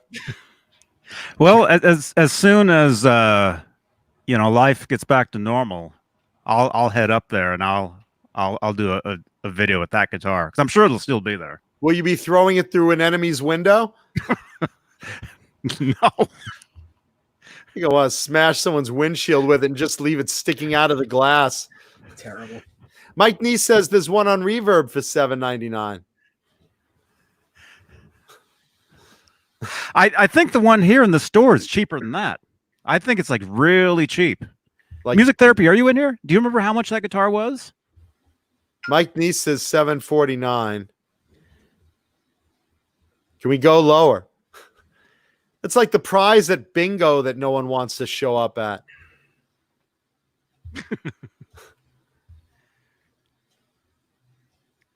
How much is that joke?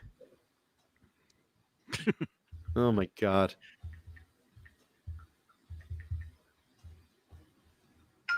Yeah, I think that guitar was really cheap. Headstock Harem says $5.31. John BL says it's Red Dawn. Don't you just want to jump out of an underground bunker, yell Wolverines, and smash it? It's 749 rubles. Bonnie ruble. All right, it's 9:45. 9:45. Show your guitar. Yeah, comrade. We get moose and squirrel. Oh, I'm waiting in a potato line, Fred. Good old mother Russia. Back in the good old days of Russia. Oh, but let's see. Where are we? Yeah, should I show today's show and tell guitar? Yeah. Yeah. Okay. So today's show and tell guitar, kids, is one of my favorite configurations of a Jackson. I like Jackson soloists. The thing about soloists that do bother me sometimes, I'm not a fan of the single coil humbucker configuration that's standard. I prefer either hum or even better, just a humbucker. But they're kind of hard to find in the vintage ones. I got a couple of them, but this one stood out to me a while back. And I think it's appropriate today for St. Patrick's Day, just because of the color. And I think you guys are going to dig this. So without further ado, for St. Patrick's Day, Johnny.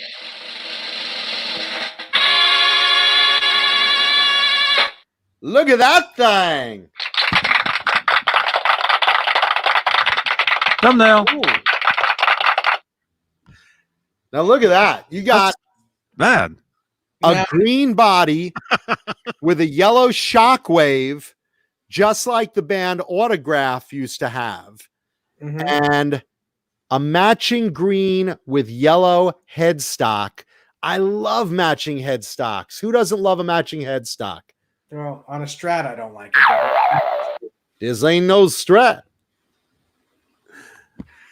Beautiful, thick ebony board, bound and delicious. Neck through, of course. Oh my gosh. Look how Beautiful. that is. What do you wear with that guitar? Who cares? A green scarf like today. Like, what would the outfit be underneath that? Man. That's beautiful. Absolutely beautiful. Is that an original Floyd on that? This is an original Floyd, and it's not recessed. Look at that. Right. Yeah. So that's got to be that's a 1986 or 85. Oh, let's see. Serial. Serial is in the 27 range. And with the small caveat, this is a San Dimas, FYI. Yeah, it's just before they went to Ontario. Let's see. The Ontario's 87. Is it that late? Yeah. Ontario was the beginning of 87. No, I know Ontario started in 87. I'm just trying to figure, was it that late in the San Dimas era that it was made? 27. I gotta look that up. Let's take a look. I thought it was earlier than that. I'll tell you in a second. Let's see what's going on, and then we'll continue this. Dimas Jackson serial numbers. Okay, let's see. Yeah, no, this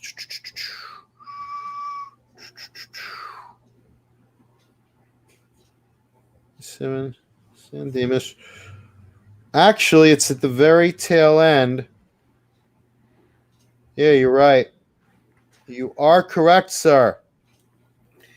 Nez says. On Thursday nights. On Thursday nights. Look at that. Let's have a round for Dave Nesdahl. Here, I'll show. Can I quickly, while we're on the subject, can I quickly show the banner for this for Nez says? Huh? Can I get a yes? Yes. Yes. How about that? Oh, don't look at that finger. Hang on a second. Oh, jeez. Oh, no.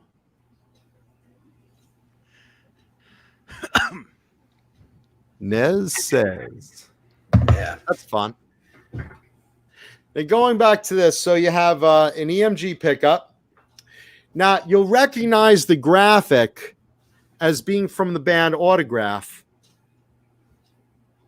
But I talked to those guys, and it wasn't owned by them. Steve Lynch. Steve Lynch. It wasn't owned by him. I talked to Steve, and he says, I didn't own it, but I would.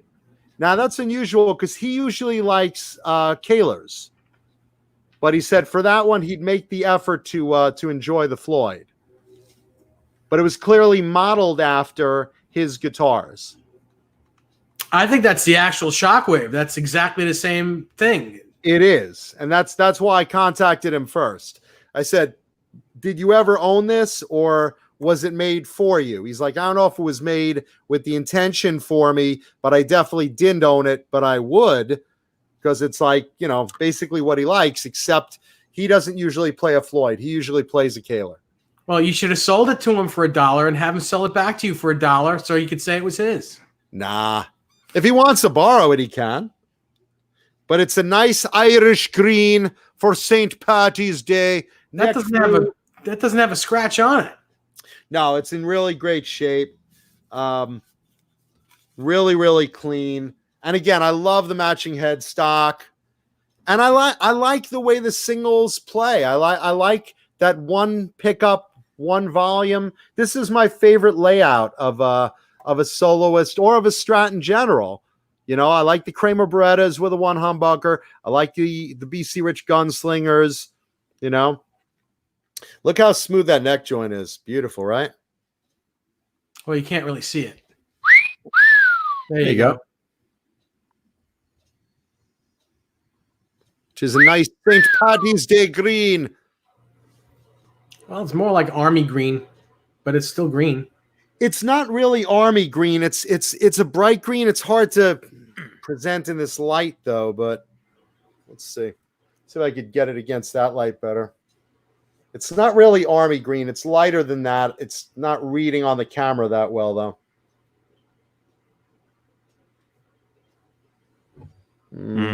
But it's green. It is green. It is green.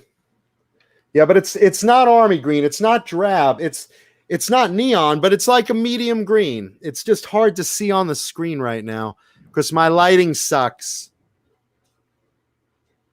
When Irish eyes are grimacing at my camera. Yeah, because on the camera it looks green. Now the neon green behind me, the Mockingbird, that's neon green. Yeah. Actually Looks blue from here. It looks like a turquoise, actually. The Rhino is blue.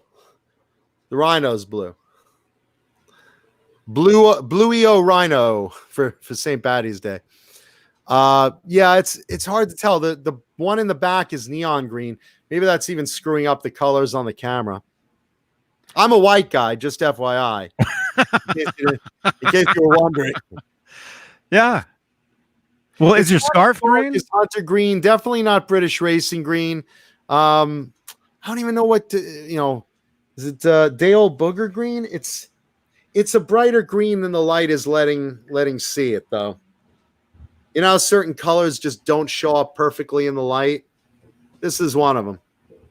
And yeah, I'm looking against it. That green Mockingbird behind me looks like a turquoise, but it's like neon green. I think the color filter in my camera is misjudging him. Baby blue green. Yeah, it makes everything darker. Yeah, no, I think it's screwing up the color, but hey, tech more on Tuesday. Well, there you go. Nice green Jackson for you. Jackson, I like it. Single coil, single humbucker rather. That's very nice. Ooh, pretty. There we go. Pretty. Let's see if I could get a better shot of the headstock. That's a little closer. But there you go, kids. That's today's show and tell guitar. Very nice guitar, man. Very cool. Thank you, guys. Maybe someday you'll see it on tour with autograph. Turf green. Turf green. Mark Dillon hit it. Turf green. That's the color it is. It's like a lawn. A little like when you see the green on a golf course. Turf green. There you go. Not as dark as hunter green. Turf green. So I'm playing a lawn. Isn't that great? Let's see. What else we got? I'm just going through the chat right now. Make Yeah, sure to I have subscribe. I have a couple of single humbucker ones, Mike Neese. That green, I have a couple of other colors, but that's the only green I've ever seen, vintage one that's a single humbucker. And the shockwave isn't exact. It's it's the idea of it. It's that type. Maybe the pattern's a little off, but it's that type. And Jackson did make Steve Lynch guitars at that time. Because I know a buddy of mine has a black one with a purple shockwave. And of course, the white one with the red shockwave, the red one with the white shockwave. Those are Charvel and Jackson guitars. So they were endorsees of Jackson and Charvel at that time that one was made. So is it possible it was made for them? Yes. Is it likely? Probably 50-50. Was it ever taken by Steve Lynch? No.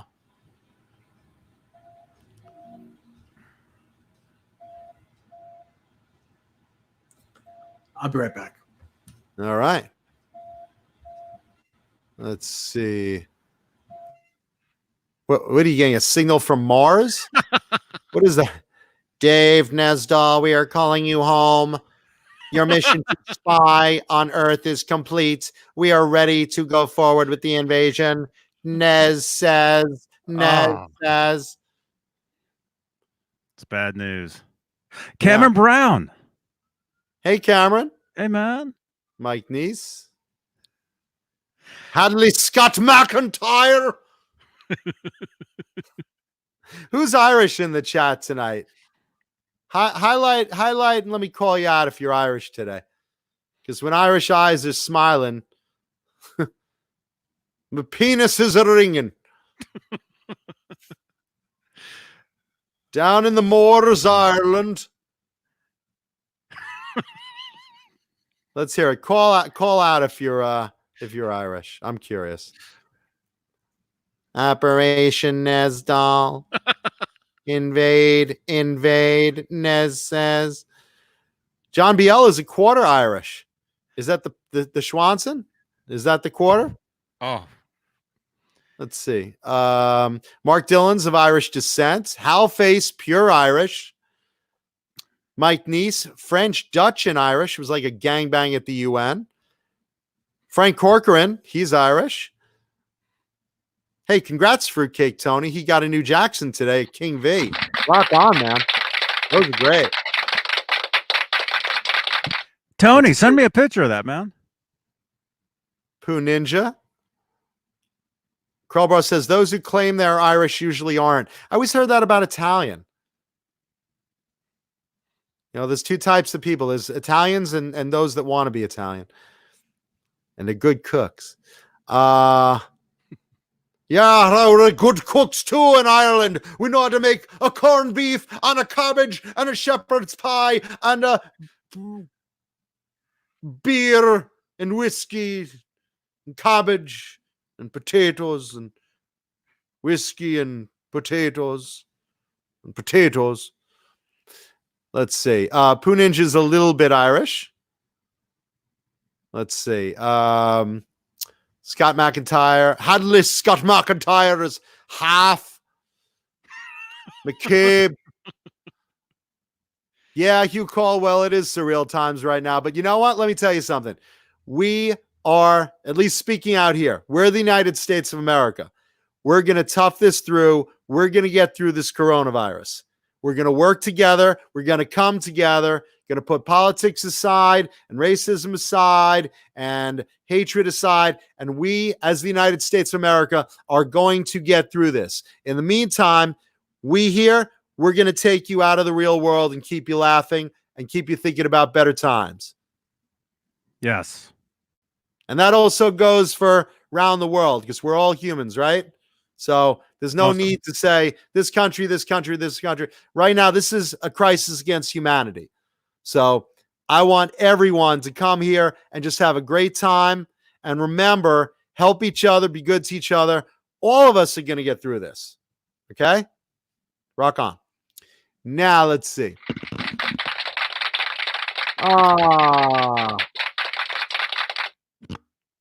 koodle? What's a koodle, Krelbar? Let's see. Yeah, I don't know dialects of Irish and Scottish, and I know Mr. Scott, and I know I know leprechauns and that Woody Woodpecker episode where the leprechaun sees him and he's like, "Here, boy, 'tis your pot of gold," but it's like from Fort Knox or something. Like it's stolen from Fort Knox, and Woody's running away with it. He's like, "No, my boy, that's yours. Run and keep it." And he keeps getting in trouble. Woody Woodpecker and the leprechaun. Mike Neese wants to know what happened to Rob. I don't even know. Is he drawing up a Gorky Park replica? Rob's thinking about it right now. He really liked that.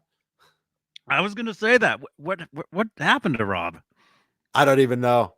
Oh, Krellbar says a coddle is sausage, bacon, and a potato. Well, that sounds good.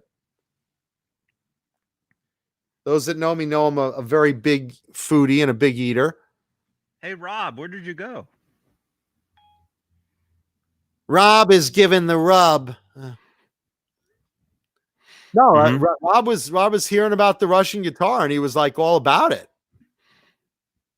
Good night, Bozique. Good night, Bozique. Mark Dillon, be careful out there, brother. So what is a coddle? Is an Irish dish. It's sausage, bacon, and potato. Is it like a casserole or something? Let's see. Let's find that. How do you spell it? Or do you just screw a potato on the end of your sausage and wrap it in bacon? Wrap your balls in bacon. A coddle is an Irish dish which is often made to use up leftovers. I love leftovers. And therefore without a specific recipe. Oh, that sounds good. But it's commonly consists of layers of roughly sliced sausages and roughly sliced. Listen, I'm a Jew that met a moil. I have a roughly sliced sausage. Chunky potatoes, sliced onion, salt, pepper, herbs. It's herbs, right? Herbs. The H is silent. They're talking about blood pudding. I'm talking about pud pudding.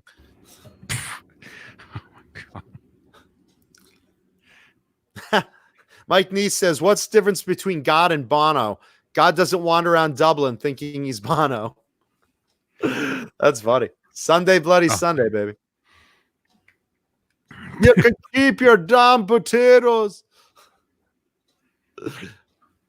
I remember I used to bartend years back, and these four Irish tourists came in, and they started drinking and stuff, and they're really tying one on at the end of the bar, and one guy walks into the bar, and he's a British guy, and he comes in and he's like, "Oh, excuse me, can I have a Guinness? Do you have a Guinness?" And the Irish guy's like, "Look at him, just look at him. You can keep your bloody potatoes, you bastard." It's like just falling all over each other. He's like, What? Referring to the Irish potato famine still to this day. Oh, man. There you go. That's it, huh? That's one of them. And so it's just like soup with whole potatoes and whole sausages. All right, I'm in. I'll try it. Hey, looks like cabbage and cabbage and carrots and maybe onion on there. Cabbage in the middle. This is Cooking with Johnny Beane. Go to the one on the left. That one looks better. No, left. Not up and down. Which left? One on the left. Just go to the left. Stop. Now go to the left. No, not up and down. The one on the left. There you go. That's the one. That looks good. That looks good, right? Looks a little fuzzy. Fuzzy. Well, that's the pubic hairs someone added for flavor. But Dave, doesn't that look good? No. No? No. I like this one. This one right here looks good. That one. Well, the bread looks good anyway. Oh, there you go. Is that Irish soda bread? No. Something like that. A nice bread to dip it in. Looks like Italian bread to me. Don't ruin it. It's Irish soda, bro. No, that doesn't look good either. Hadley Scott McIntyre wants an Eddie Van Halen D-tuner for free.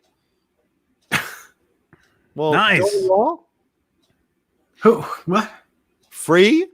Free is my favorite 4-letter word. Do I look like I own, a company that markets that? I don't know, baby. Mike Neese posted a super sticker. Thank you, brother. Yeah, very Mike nice. Neese. Thank you, Thank dude. you, Mike Neese. I love the super stickers. Those are fun. For those of you listening on podcast, it's a little graphic. Comes up in our feed. They're really cool. What to do? Hey, Oh, so- he's bowing. No worries, man. You can catch up on the rerun video. Yes. Awesome. Hey, so I'd like to talk about this guitar I'm building for someone, Love it. if that's okay with you guys. Yeah. So I just got I have this little website called theguitarwhisperer.guru. It's called, basically the Guitar Whisperer, and I build these guitars. So this customer called me and said, "Hey, can you do this?" And I said, "I think I can." So I'm going to let you know what I'm building. It's going to be a Charvel style guitar, like a Charvel San Dimas type of guitar. It's going to be a Northern Ash body with 2 humbuckers, a JB in the bridge, and a Jazz in the neck. The graphic is going to be a white body with pink George Lynch tiger stripes on it.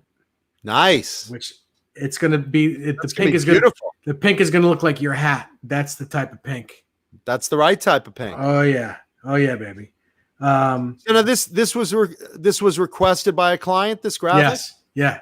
Good taste client, man. No relicking. It's going to be Oh, a factory finish. Going to look really nice. On the neck, it's going to be It's going to be a 22 fret Musicraft Charvel style neck, maple fretboard on a maple neck with 4A bird's eye, which is like ridiculous bird's eye. 22 frets, steel, stainless steel, and he wants a thumb wheel like on the Music Man guitars. It's going to have a chrome Floyd Rose 1984 reissue bridge on it with an R2 nut mounted from the rear, which who doesn't like to mount from the rear? Oh. It's going to Oh. Yeah, it's gonna have chrome Schaller tuning pegs, 500K pot, low friction. It's gonna have the small black Charvel logo like on the original 1979, 80, and 81 Charvels. And what was the board? Maple? Maple, yeah. Good choice. Yep. It's gonna be a fantastic build. Yeah, Strat-head, of course. Yeah.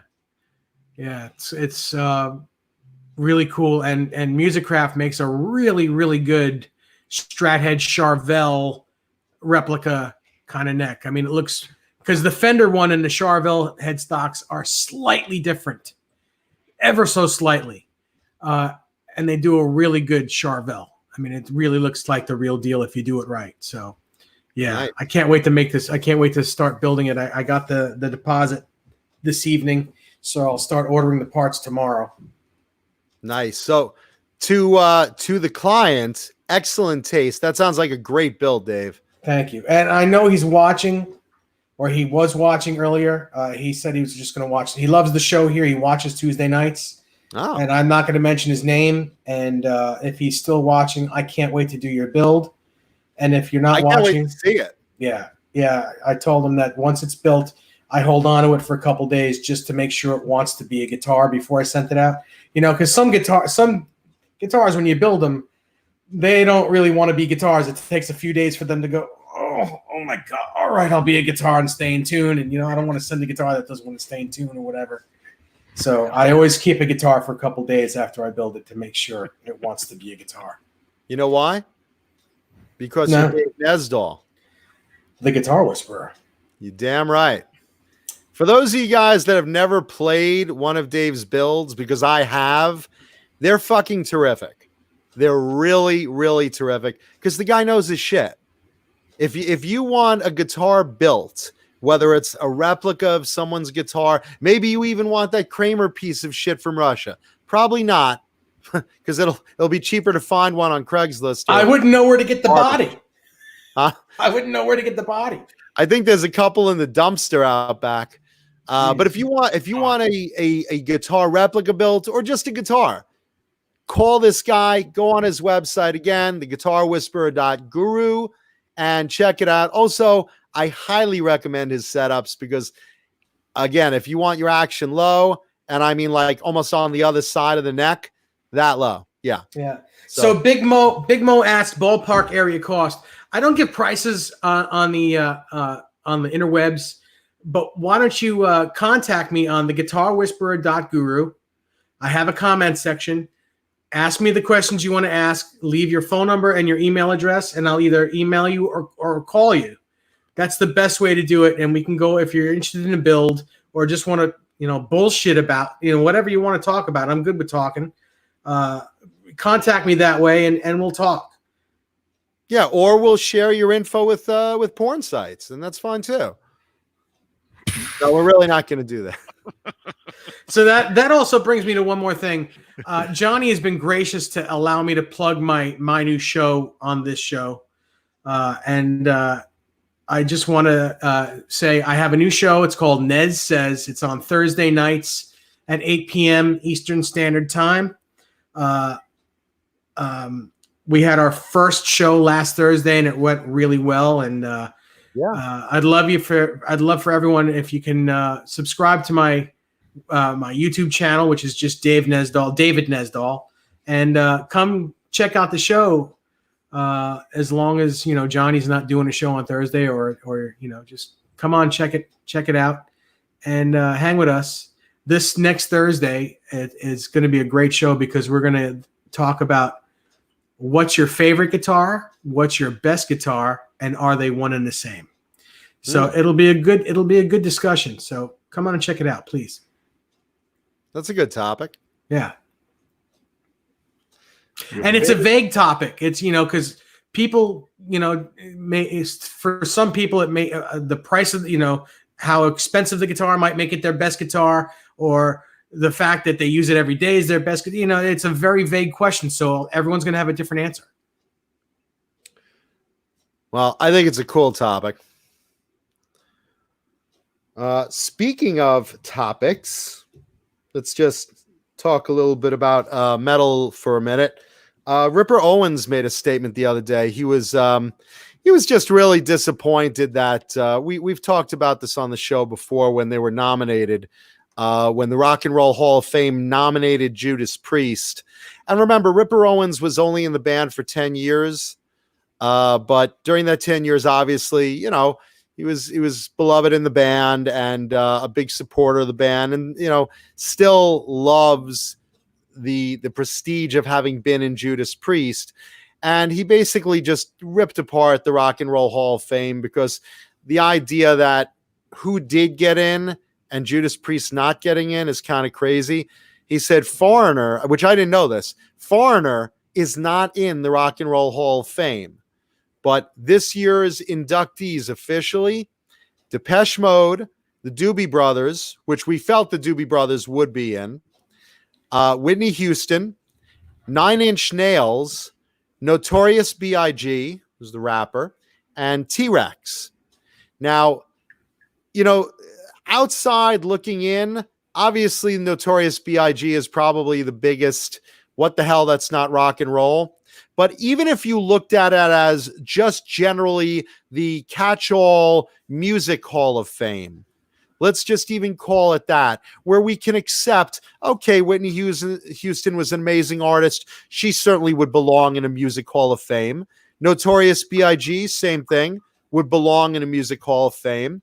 Are you telling me, seriously though, and I agree with him, that 9 Inch Nails belongs in a music hall of fame before Judas Priest, or for that matter, Foreigner?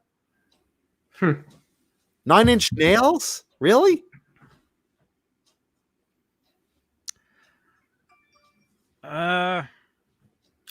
What before?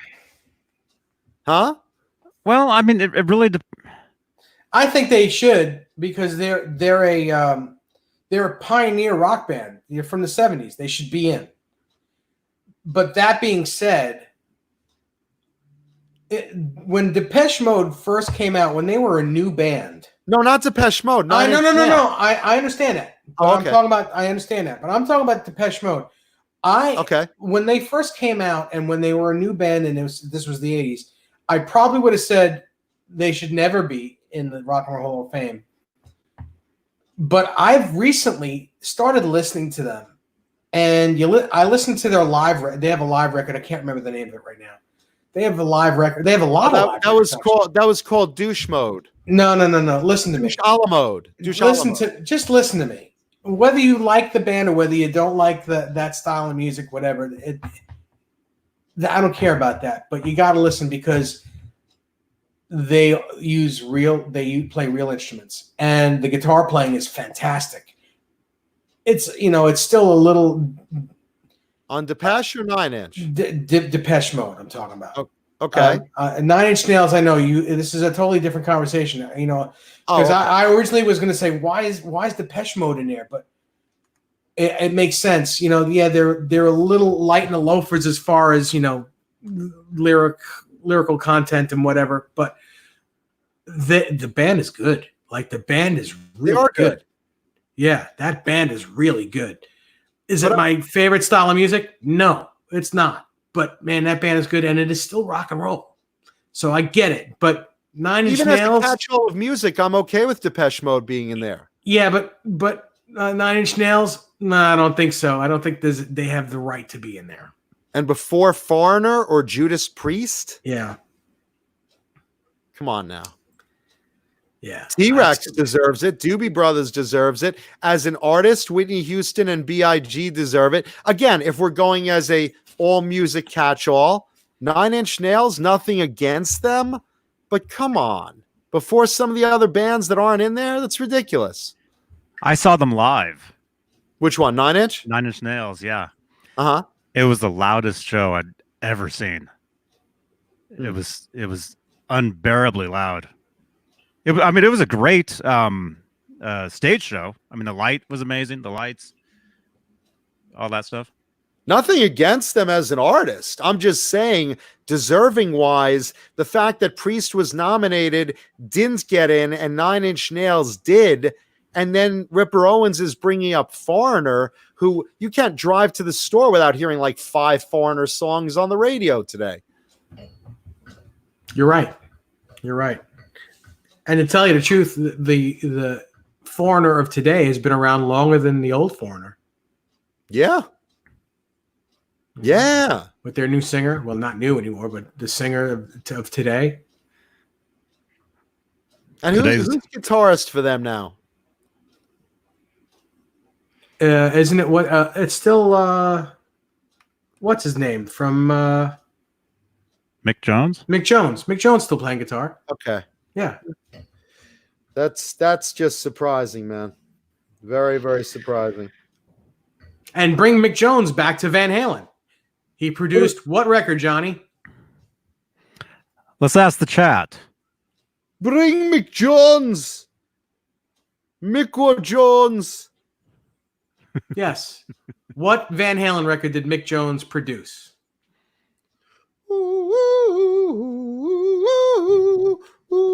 Come on, John B.L., where are you?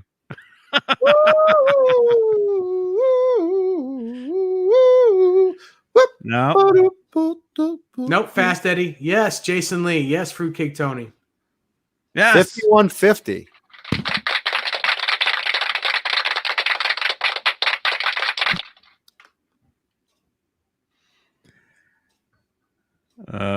Wow, Foreigner. They've had a lot of past band members.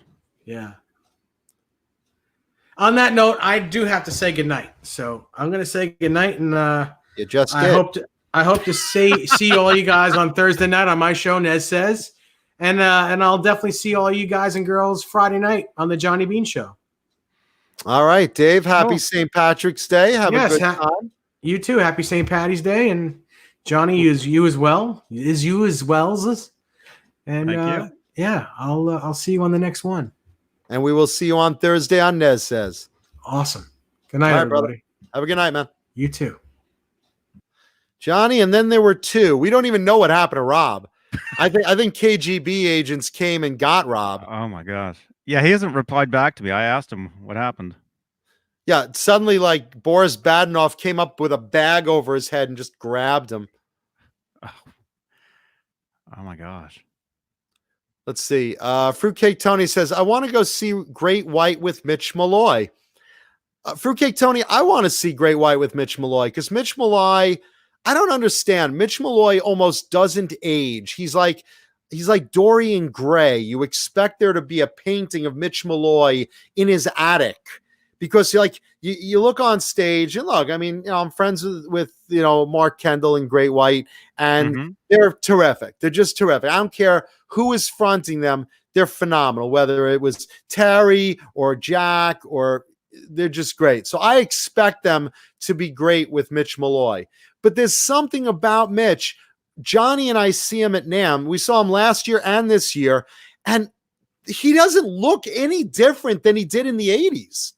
I mean, he really doesn't look any different. The guy looks like he time traveled just to perform now. So, and he's got a great range. So I haven't seen it as a show with him, but I'm sure it's terrific. And there's no denying Mark Kendall is personally one of my favorite guitar players. Monster player, just a monster player. Monster, not to be confused with Bang, but a monster player. And then you have at least one of his guitars.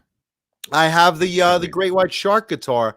Actually, last week you saw it in the background as we were doing last week's show. You guys go back on YouTube and look on last week's episode of Talking Guitars and 80s Metal Live. You will see Mark Kendall's Great White Shark eating a leg guitar. Very famous guitar. Johnny, show a picture of that.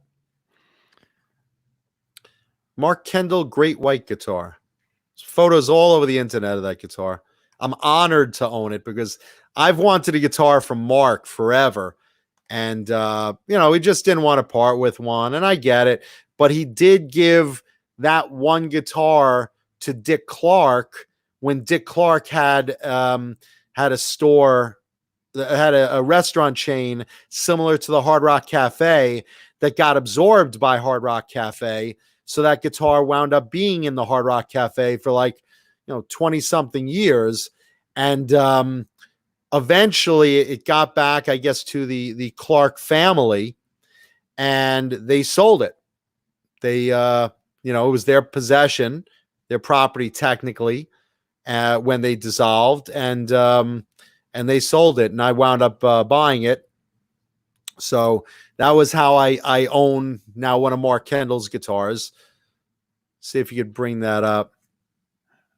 I found a picture of the body and the neck. I'm trying to find a whole picture. Oh, there we go. There you go. Let's see. Oh, that's. Oh, crap. Don't crap, Johnny. We're all short toilet paper here. we got the Corona toilet paper shortage. They're fighting in the streets for rolls of paper. I know. That's it. There you go.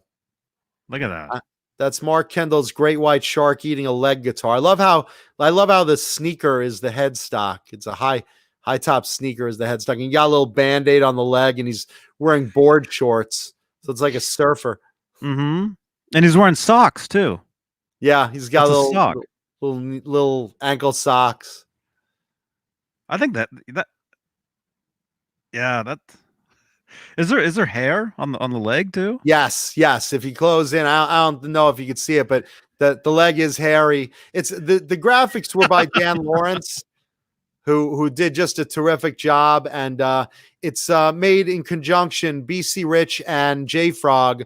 J Frog, did the famous Skull and Bones mom guitar for George Lynch, among others, and between him and Dan Lawrence over at BC Rich, this beautiful guitar came out, and Mark used it in a while. You can see it in, I think, the Lady Red Light video and a lot of shows and videos. Terrific stuff. Let's see. And Fruitcake Tony wants to know, do I know or did I ever meet Ty Longley? Ty Longley. Who is Ty Longley? Now I know I'm being an idiot not knowing that, but who is Ty Longley? If you knew him or met him, you would know, right? Ty, I guess. I think. Let's see. American guitarist. He doesn't look familiar. What band was he in?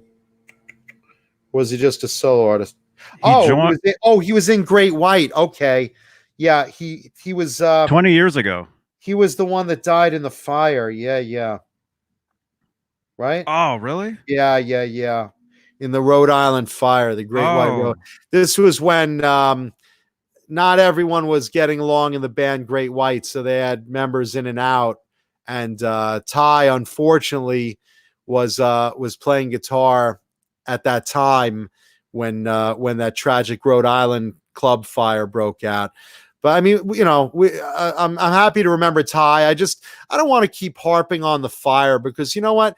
Great White has done so many terrific musical things since then. He was also with Samantha Seven, CC DeVille's band at one point, his side band when he left Poison. But like I said, I'm happy to remember Ty Longley.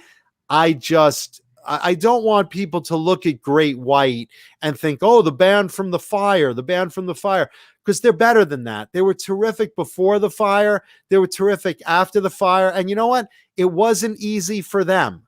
It wasn't easy for them to have that albatross over their head. They lost their friend and bandmate. People died in that fire.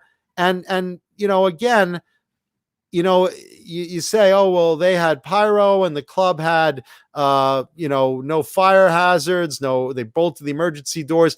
I'm sorry. I'm putting that all on the club. The club should have known that. The club knew what they were doing. The club didn't pass fire inspection. The club had their emergency exits chained. That's on the club. It's not on the band. So I don't want to associate Great White with something that was such a tragedy in their life. That's like saying to Def Leppard, oh yeah, you're the guys that had the guitarist that died of coke and the guy that lost the arm. No, they're a great band. So try to, again, rest in peace, Ty Longley.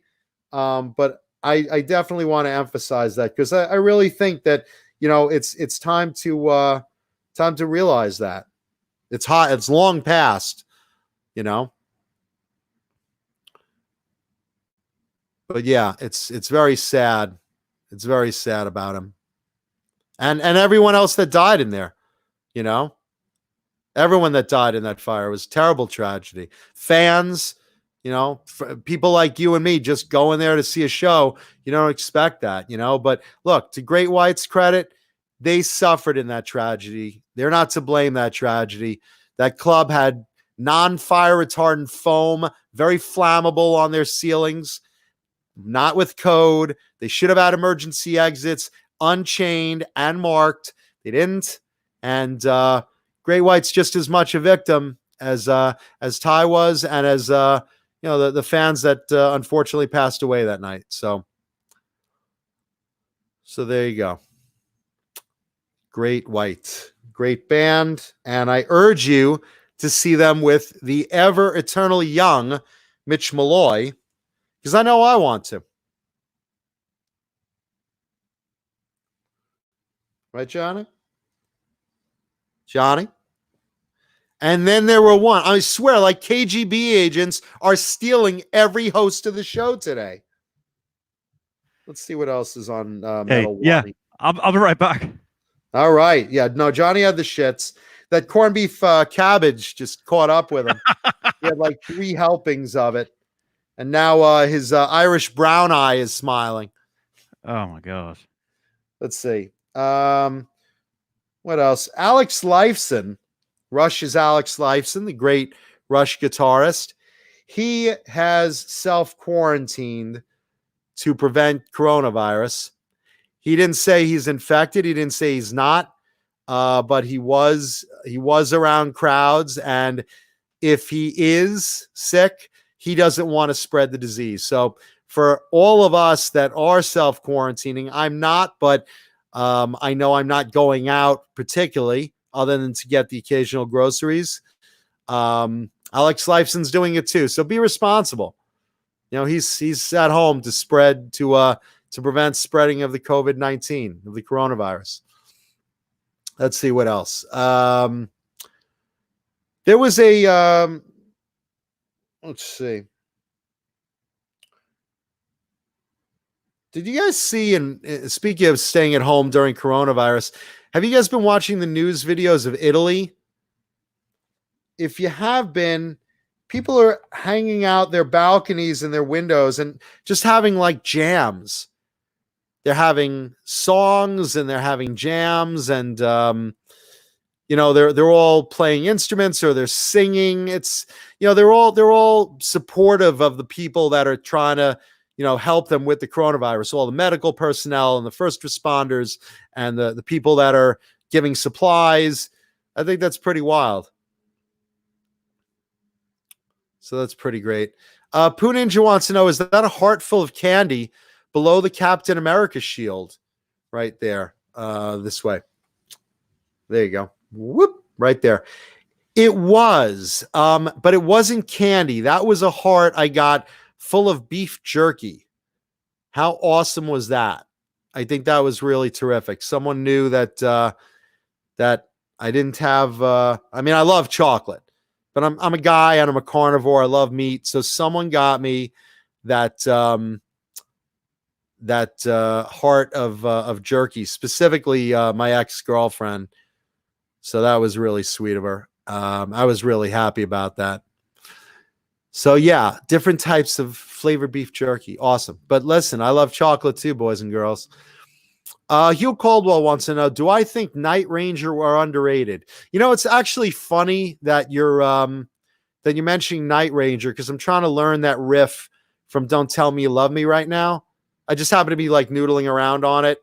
Someone showed it to me. So I'm just practicing, trying to get that initial. The rest I got the don't.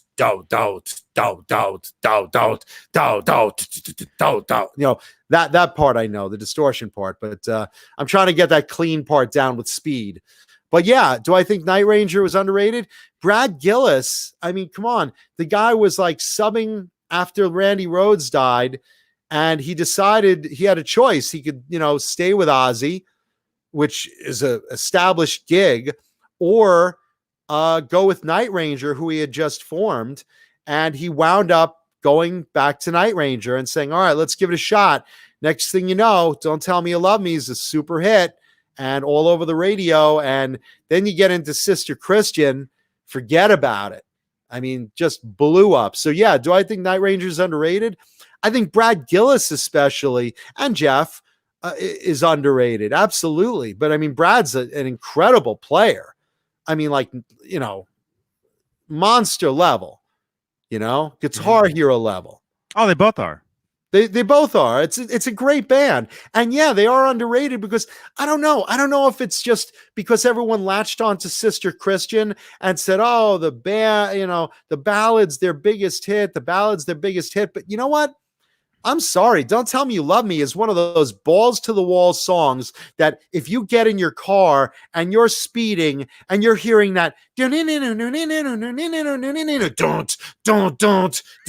I mean, that's a really killer fucking song. Are you singing Don't? Yeah, don't. I have no amp in my room. Don't. Don't. Maybe that's what that meant. That part, those accents. Maybe those were don'ts. No. It's just a note. It's just slamming a power chord. They were don'ts. They were don't notes. No, yeah, Bruce. Huh? Yeah, Jeff Watson. Jeff Watson is great. I've told you guys the stories when I've met him a few times, and actually, the post that Facebook deleted on my Facebook page, I had reposted from him. He had actually posted it first because he lives in the Bay Area, and it was about San Francisco being shut down. Oh yeah. No, those guys. I mean, look. LA is shut down right now too, as far as restaurants and gyms and all that stuff. But, we're not restricted to our homes. up in the Bay Area, San Francisco and stuff like that, they're basically asked to stay home now for 3 weeks, starting. Yeah, here too, Santa Cruz as well. And everyone's out of work and but again, come to the channel, watch it online and escape. We could talk about it. We could talk as long as we're united as humans, as people, as friends that want to help each other. We will all get through this. Yeah. I mean, if you need toilet paper, please wipe your ass against the screen.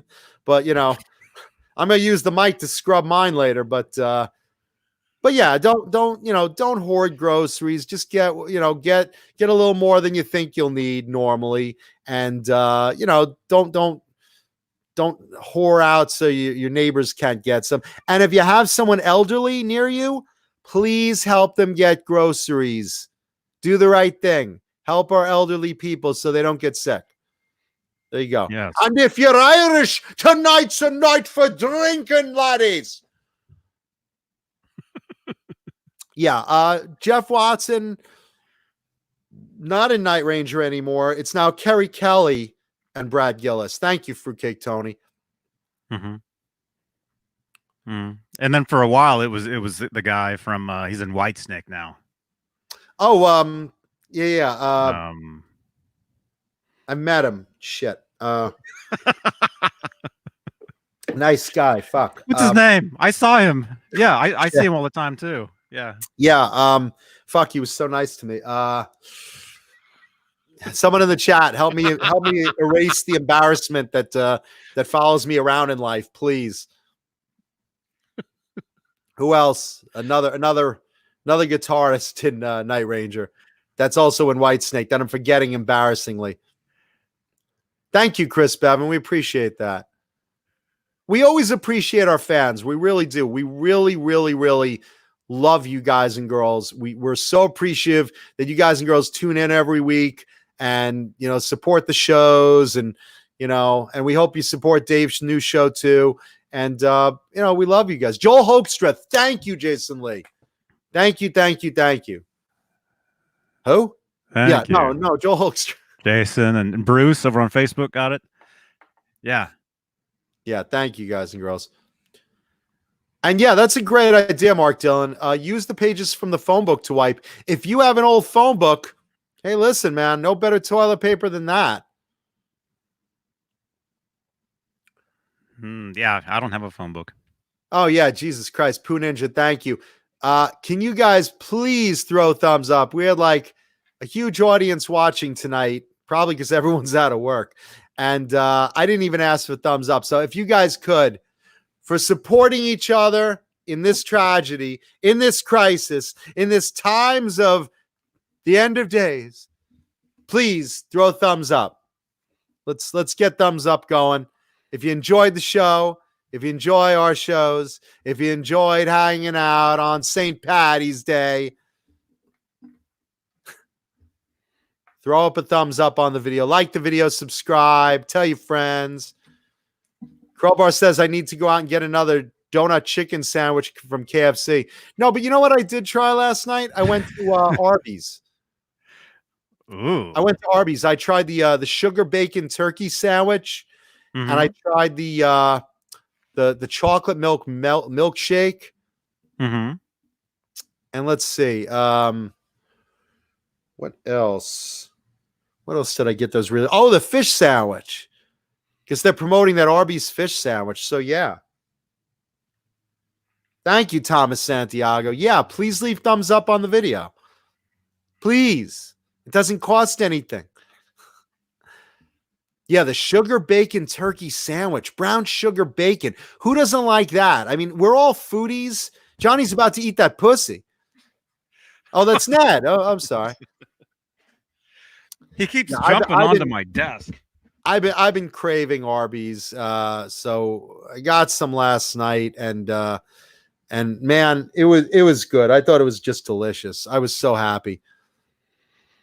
The fish sandwich tastes like pussy with cheddar. It's delicious. It's so good. Oh my gosh! Ugh. You know they have the meats. Yeah, that's what they say. Arby's, we have the meats. Yeah, Mhm. man, Were I they wish do- I had that voiceover gig. Were they doing just a takeout last night? Yeah, just takeout. You can't in Los Angeles be any restaurant to sit down. And what's really funny is when they announced that on Sunday, I was with a buddy in a sit down restaurant, and we were having a nice dinner. And just the warning comes over the internet as of midnight tonight. All restaurants are shut down, all bars shut down, all gyms shut down, all movie theaters shut down. The only exception is drive-through and takeout restaurants. Everything else done. So we're looking at each other. It's like, hey, cheers to the last sit-down dinner in Los Angeles. So there you go. Arby's, we have the meat curtains. I'm sure they'll love that. Arby's lawyers are watching the show right now. Oh my gosh. Yeah, if you like meat curtains, please leave a thumbs up. No, but you know me. I like going to these restaurants and trying out all the new stuff. I want to try Wendy's new baconator, breakfast baconator, and chicken butter biscuit. I love all that shit. I'm sure it'll kill me soon, but that's all right. Mm-hmm. I think I told you. I said that I saw that KFC is going to have a taco. They're going to start selling tacos. Tacos. So was it like a fried chicken taco and a corn tortilla? The fried chicken is the it's in the shape of a tortilla. It's kind of like the Taco Bell thing. Remember the chicken? What was it? The chicken chalupa, whatever. The one that was two chicken patties with bacon and cheese in the middle, but the chicken patties were the buns. The chick. Oh, that was that's the double down. The double down. That's the double. Double down. They'll have you down on the ground needing a double bypass, triple bypass. Yeah. Hugh Caldwell, thank you, dude. Thank you so much, Hugh Caldwell. We love you, man. Thank you. And Hugh Music Caldwell. Therapy Laz. Music Therapy Laz with a poo sticker. Thank you, brother. Bruce, thank you. Yeah, it was called the naked taco or the naked chicken chalupa or something. The naked chicken chalupa, I think it was what it was called. But KFC is going to have their own version of that, or they were gonna. The naked taco, really? Yeah, yeah. And so the chicken is like the shell. Then it has all the stuff inside. I'm dying to try that. When's that come out? I don't know. You know what? They're going to come out and it's going to be martial law in Los Angeles. They're going to prevent people from leaving their homes. But like a ninja, I'm going to go through alleyways and dark places to get to that drive-through because I got to try that. I got to try that. Actually, I can show you guys a picture of it. I won't die to see it. I love fried chicken. And Fruitcake Tony wants to know, have I tried the new Coke energy drink? And it's just called cocaine. They just call it cocaine. Oh, and it tastes like Coke with ginger. Ew. I don't know. Listen, there's only one energy drink I care about, and they make their own cola. Bang Energy Drink, because they support the show. So we like to support them. So thank you, Bang Energy Drink. Let's see. Jason Lee says, sorry, I only eat tacos from Burger King. I only eat tacos from the strip club. The traditional gyro from Arby's is delicious. You know what, man? We have gyro shops out here, so I don't want to get a gyro from Arby's. In LA, we have shawarma places, and I love that stuff. Steve Carmichael. Steve Carmichael. I just noticed. So that's what it looks like, or that's what it's gonna be. So can you zoom in on that? So this is the one from Singapore. I don't know.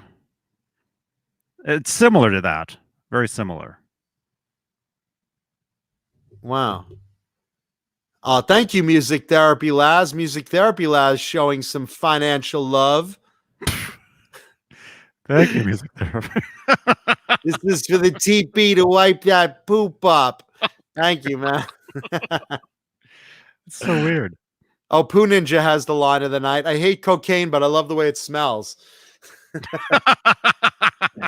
And remember, Pretty we good. don't condone drug use here. We don't condone drug use here. We don't hate you for it though. Yeah. Let's see.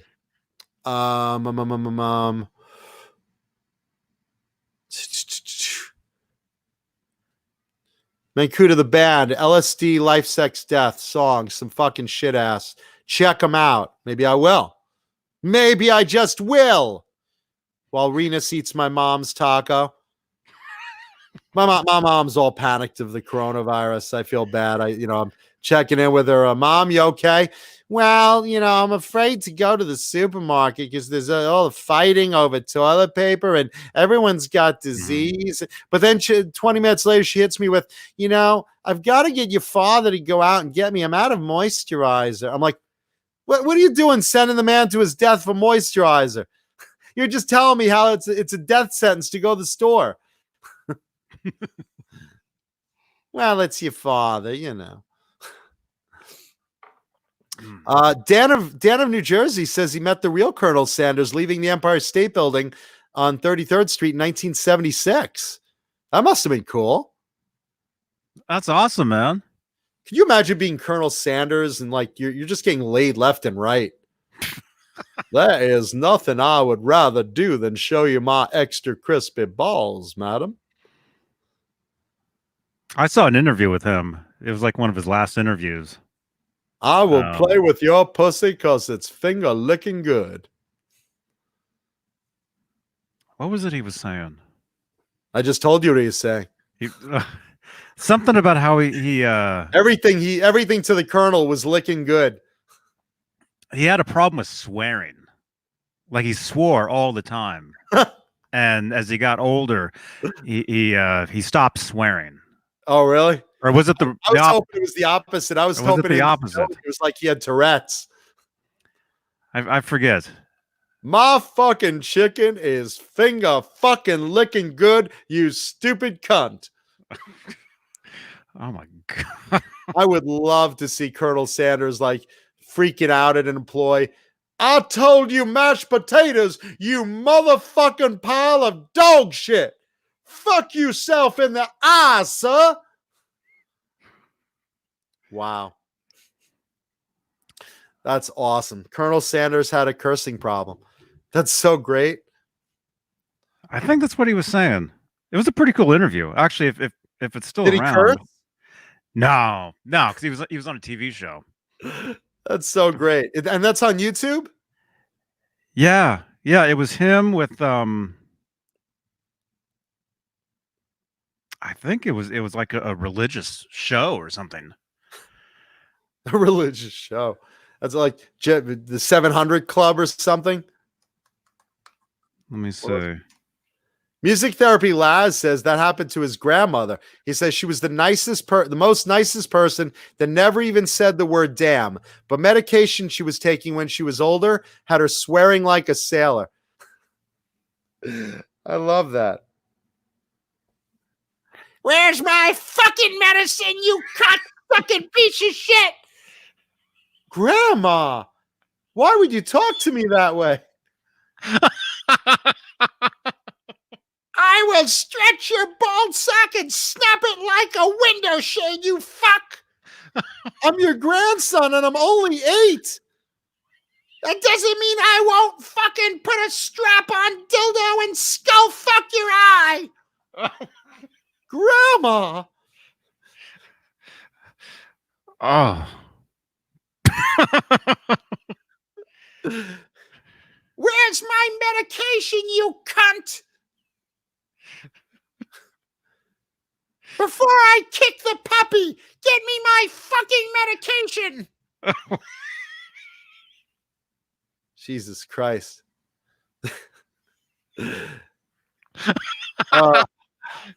Fruitcake Tony, congratulations, man. Thank you, brother.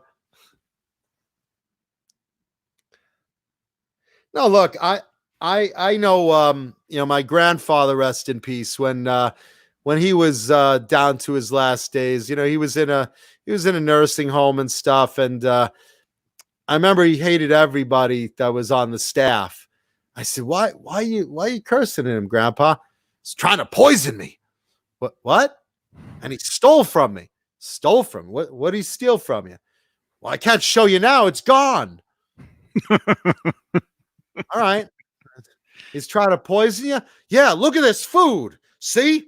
Poison's in there. I said, it looks delicious. Yeah? You eat it. Couldn't really argue with that. Jesus Christ. Who's got a sponge bathe my cunt? Oh gosh. Grandma, please. I'm only 5.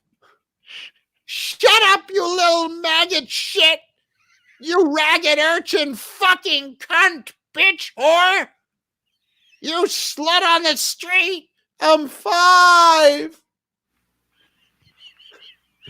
Wow, man. That must be terrible. Music therapy Laz, man. Oh my God. That's just great. You grow up thinking, hey, grandma's like always, grandma baked you cookies. Grandma loves you. Let me see those little cheeks. You want to go help grandma water the flowers? You don't think, help grandma douche her smelly rag. Oh. My stinky twat. You fuck. Grandma, please. Shut up. Wow. Makes you not want to get old. Oh, Grandma, that's I didn't insane. even have a sponge. Use your tongue. No, no. Don't make me put you in the oven like they did to your grandfather. Grandma. Oh, Jesus Christ. Good heavens.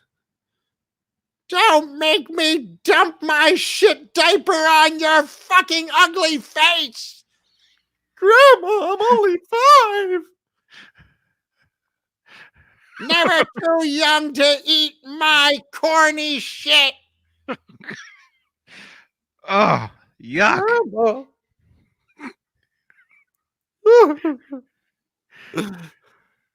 You know what I got you for Christmas? I shaved my cunt into a box. Merry Christmas, you worthless little mistake. Your parents don't love you, and neither do I. You should kill yourself. Oh my God. I'm only 5. Oh, Yeah, so I'm sorry. I'm sorry that happened to music therapy, Laz. That's terrible. Jeez, I can't even imagine what that was like. Well, yeah, I kind of can. I just did it, but it's really terrible. I'm sure holidays were, Do you want an Easter egg? Yes, Grandma, I'd love an Easter egg. Well, look up my cunt, because that's where my eggs are all dried up. Grandma.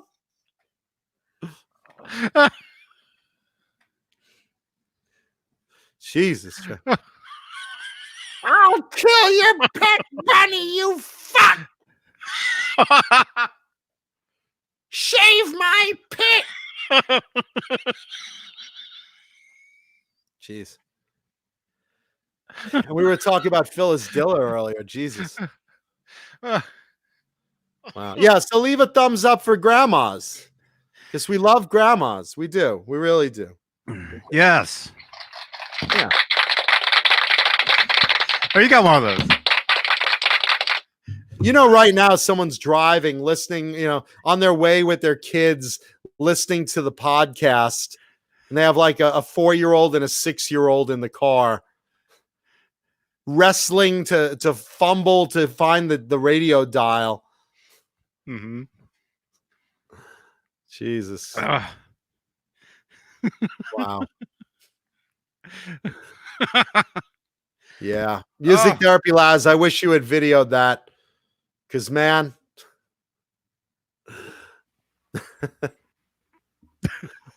It's nothing more loving than a grandma. I'm making soup with your brother's fucking fingers in there. Homemade soup. You fuck. And your hamster's in there too. Grandma.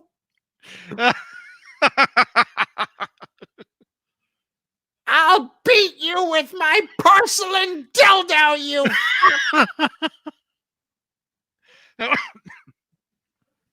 How was your day at grandma's, sweetie? Years and years of therapy. Ugh. Joe Hervey 84 says, I made you pea soup. I like pea soup. I peed in your soup. And those chunks of ham are your brother's toes. Oh, it sounds awful. It's terrible. It's terrible. It's terrible. It's terrible.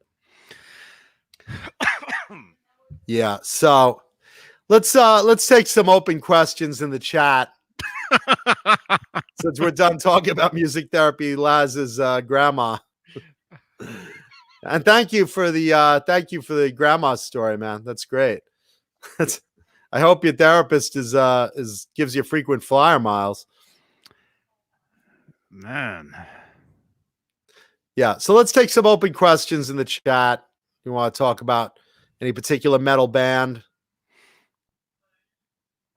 Got 9 minutes of show left. Please leave a thumbs up for grandmas everywhere.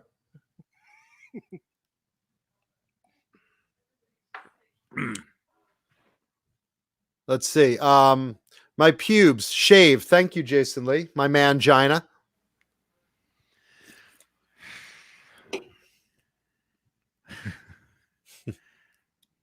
Oh my goodness. Hey, Steve. Hey. Oh my. So what band do you want to what 80s metal band do you guys want to talk about? Pick me a good one. You like the really obscure ones, huh? I like all of them, but if anyone has a question about a band, I'm curious. Always love answering questions about a guitar or a band. I mean, that is what the show's about. Even though we do a lot of comedy, we just want to keep you guys laughing because of what's going on in the world today. We want to entertain you guys and gals. Mm-hmm. Want you to come here and know you'll have a good time. Even if it's not exactly the most work safe environment, you're not at work. Everybody's out. Everyone's out at work. But it's family friendly, as long as you hate your kids.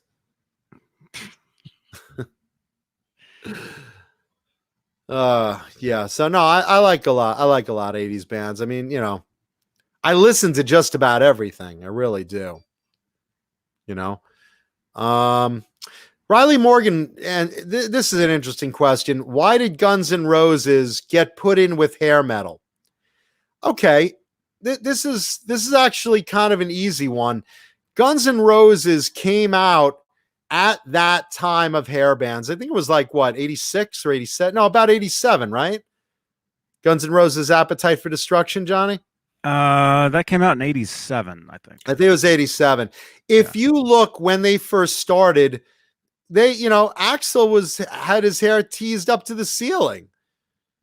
And Steven Adler, same thing. And, Slash, of course, had, all the hair. But, if you watch the Welcome to the Jungle video, there's hairspray falling all over the place. I mean, Axl, teased his hair out, and, Krellbar says, well, they all had puffy hair. Not like Axl. Axl was doing the whole, almost like Pretty Boy Floyd. I mean, just like teasing your hair up, straightening it out, and just using spray to just keep it way up there.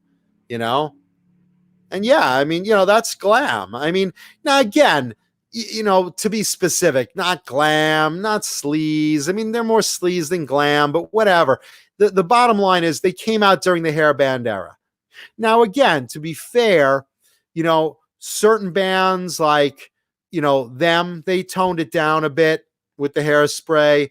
Tesla, same thing. They toned it down with the hairspray, but they're all in that period and they all had long hair. And especially when you come up out of the gate and you say, here we are, here's our big hit, and your video has you with big hair. Okay, that's your first impression. Sure, you can tone it down and you could say, oh, we're more serious. We're come on. It wasn't a time for being serious. All right. If Axl took the band seriously, he wouldn't be like not showing up for shows 7 hours after they were supposed to be on stage, leaving a show in a huff after 2 songs. So come on, let's be realistic. But that is why they got pigeonholed into that hairband thing. It was the right place, the right time. And yeah, they were starting with the hairspray. So there you go. Great band though. And again, I don't hold hairbands against it. That's what we base the show on. We love hairbands. So God bless them. Jeff Cornell, Killer Dwarves. They're fucking phenomenal. They didn't get a lot of recognition. Probably the biggest song for them, I'm going to guess, was like Dirty Weapons, which was, I think, like off their probably 3rd album, I'm going to say. But they were really terrific out of the gate. Very underrated band, the Killer Dwarfs. I really liked them. And again, they're in that, that could have been bigger band if they got the right promotion or something. I just think a lot of bands fall into that. Them, XYZ, Dirty Looks. I mean, I could go on, but they didn't come out too late. I don't think they just had the right promotion. I just found. Let me know if any of you guys have seen these. It says this is Guns N' Roses' first photo shoot. Let's say. Welcome to my bunghole. March 1985. Can we zoom in on that? Let's see. Wow. I mean, Axl had the hair. Is that supposed to be? That's not Slash on the left? On the left? No, that's unless his name is Rob Gardner. So who was in there? Let's see. This is when Tracy Guns was in there. So which one's Tracy? Go back to the left. Maybe that's Tracy on the left. I think that's Tracy with the guitar. Okay, so he's on the bottom. Okay. That's true. Wow, look how young he was. That's got to be Izzy on the left of Axl, right? Mm-hmm. Is that Duff or Stradlin on the Duff or neither? Okay, so that's Ole Bich, Rob Gardner from the left, Izzy, Axl, Tracy Guns. Wow. So this was when they first got together, when Tracy Guns was the Guns of Guns N' Roses, and when Axl was the Rose. And then around him, you had Rob Gardner. I don't know where he went to. Ole Bich. Could you imagine being like? I mean, Tracy did great. LA Guns was terrific, but where is Ole Bich now? Where is Ole Bich? Easy sleeping under the bridge because he got to know a job after losing the Guns N' Roses. Google him, Johnny. I'm curious if he joined another band. Let's see. Yeah, there's more. Ole Bich. So here, I'll show this one really quick. Yeah, there's a bunch of pictures. It's pretty cool. I mean, if you're a Guns N' Roses fan, I'd never seen these. Krellbar says Ole Bich translates to old bitch. Let's see. Six Strings is asking me about a band called Medieval Steel. I've never heard them, bro. That's the same photo. I've never heard of Medieval Steel. Were they good? Annihilator, of course, I've heard of them. Good Canadian band. Yeah, there was never a lot of the best thing that got promoted out of Canada was Sebastian Bach. But Canada didn't really like get recognized as a hot spot of any particular bands that I know of, at least.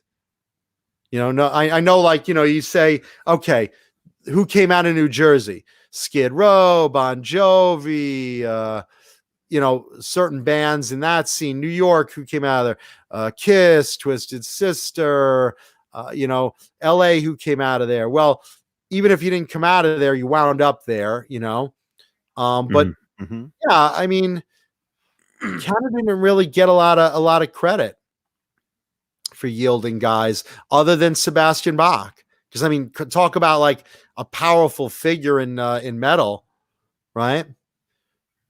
But yeah, Annihilator was a good Canadian band. I'm sorry, I have not heard of Medieval Steel. I will look them up though. Oh, that guy, he passed away. Which guy? The Orly. Orly Beak? Yeah, he passed away in 91. He was a Danish musician, best known for the bass guitarist of the original lineups of LA Guns and Guns N' Roses. Oh no.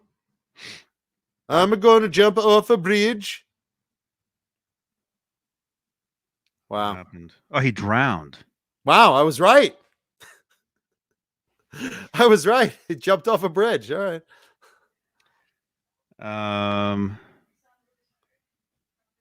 His family believes it was suicide. Well, yeah. Here's 1991. You were in Guns N' Roses. You were in LA Guns, and at the peak of these bands, getting millionaire status, worldwide success, pussy flowing like fucking 101 Dalmatians of vagina, and you're telling me that, yeah, I was in these two bands, and now I'm living under a bridge. Yeah, of course the guy killed himself. Jesus, I almost want to kill myself just for hearing that.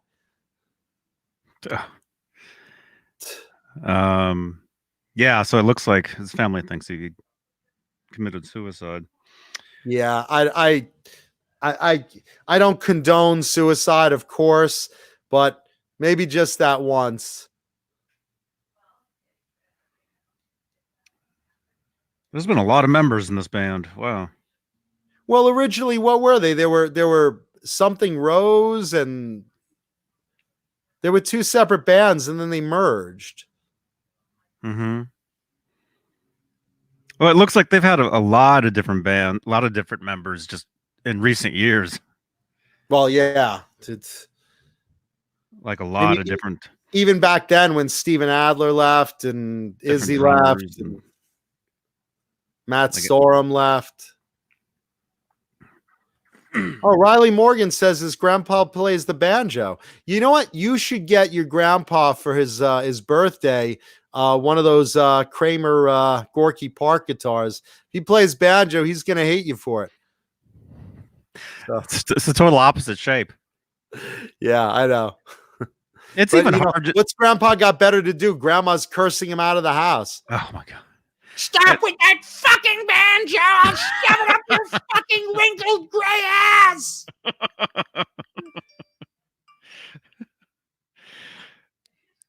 I'll pull your little pecker off! Jason Lee says, was your grandpa the kid in Deliverance? Hey, why not? Mark Dillon says Hollywood Rose was a band that mutated into Guns N' Roses. Yeah. Hollywood Rose. It was originally Morningwood Rose. Did you know that Don Henley played drums for Guns N' Roses once? I did not. Henley replaced Steven Adler for the 1989 American Music Awards after the drummer was admitted to a rehab clinic. Ugh. Steven Adler, Jesus Christ. Talk about a lost opportunity. And you know what's really funny? A buddy of mine used to manage him. And, this is when he was doing like, what was it? He had a small band with Davey Vane, like the Road Dogs or something, or Roadhouse, something like that. And he was managing him through those lean times and everything. And then it was announced that Guns N' Roses would do a tour, with original members. And Steven, being the greedy fuck he was, he broke off from my friend's management saying, I don't need you anymore. And it's like, what? You leaving me now that you might get a call from Guns N' Roses? And the funny, ironic part is that call never came. So, Steven, you fucked yourself out of good management. And because you're a greedy bastard. Wow, that sucks. 45 Lies says Rush is his favorite Canadian band. And then the Guess Who? Yeah, Rush. Holy hell. Mm-hmm. Oh, yeah, they have to be like the biggest. Hugh Caldwell wants me to do some Sharon Osbourne. Did you guys see the I was watching the other day the Under the Graveyard video. The Ozzy Under the Graveyard video. Did you see that? Was that the one that you were talking to us about last time? No, last time I was talking about the Ordinary Man video, which was just heart-wrenching, just terrific. But you know what? This video is good too. Under the Graveyard. Ozzy's on a roll. The Under the Graveyard video is terrific. It's got I forgot the actress's name playing Sharon, but it's Val Kilmer's son, I forget his name, playing Ozzy. And it reenacts the time when Ozzy almost died in a hotel room, just ODing on drugs and booze and groupies and all sorts of stuff. And the guy plays Ozzy, a young Ozzy, and she plays a young Sharon, basically chasing everyone out of the room and getting rid of the drugs and the booze and sitting with him through the withdrawal symptoms for days and days and days.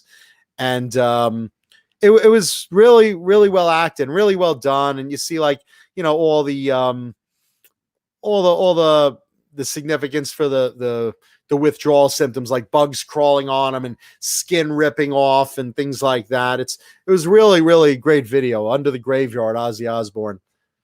And yeah, the girl plays Sharon, not as well as I play Sharon, but it was pretty fun. Val Kilmer, his son is named Jack. You've got to do another video for that album. I saw a Birkin bag I like. I want to do it for the fans, of course. Yeah, that's right. The fans. Right. Whatever you say. As long as the money's rolling in. That's right, Ozzy. I didn't even know I was in the studio. She propped me up in my pajamas against a microphone.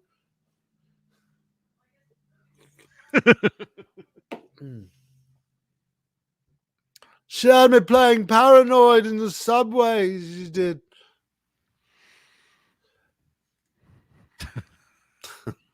Yeah.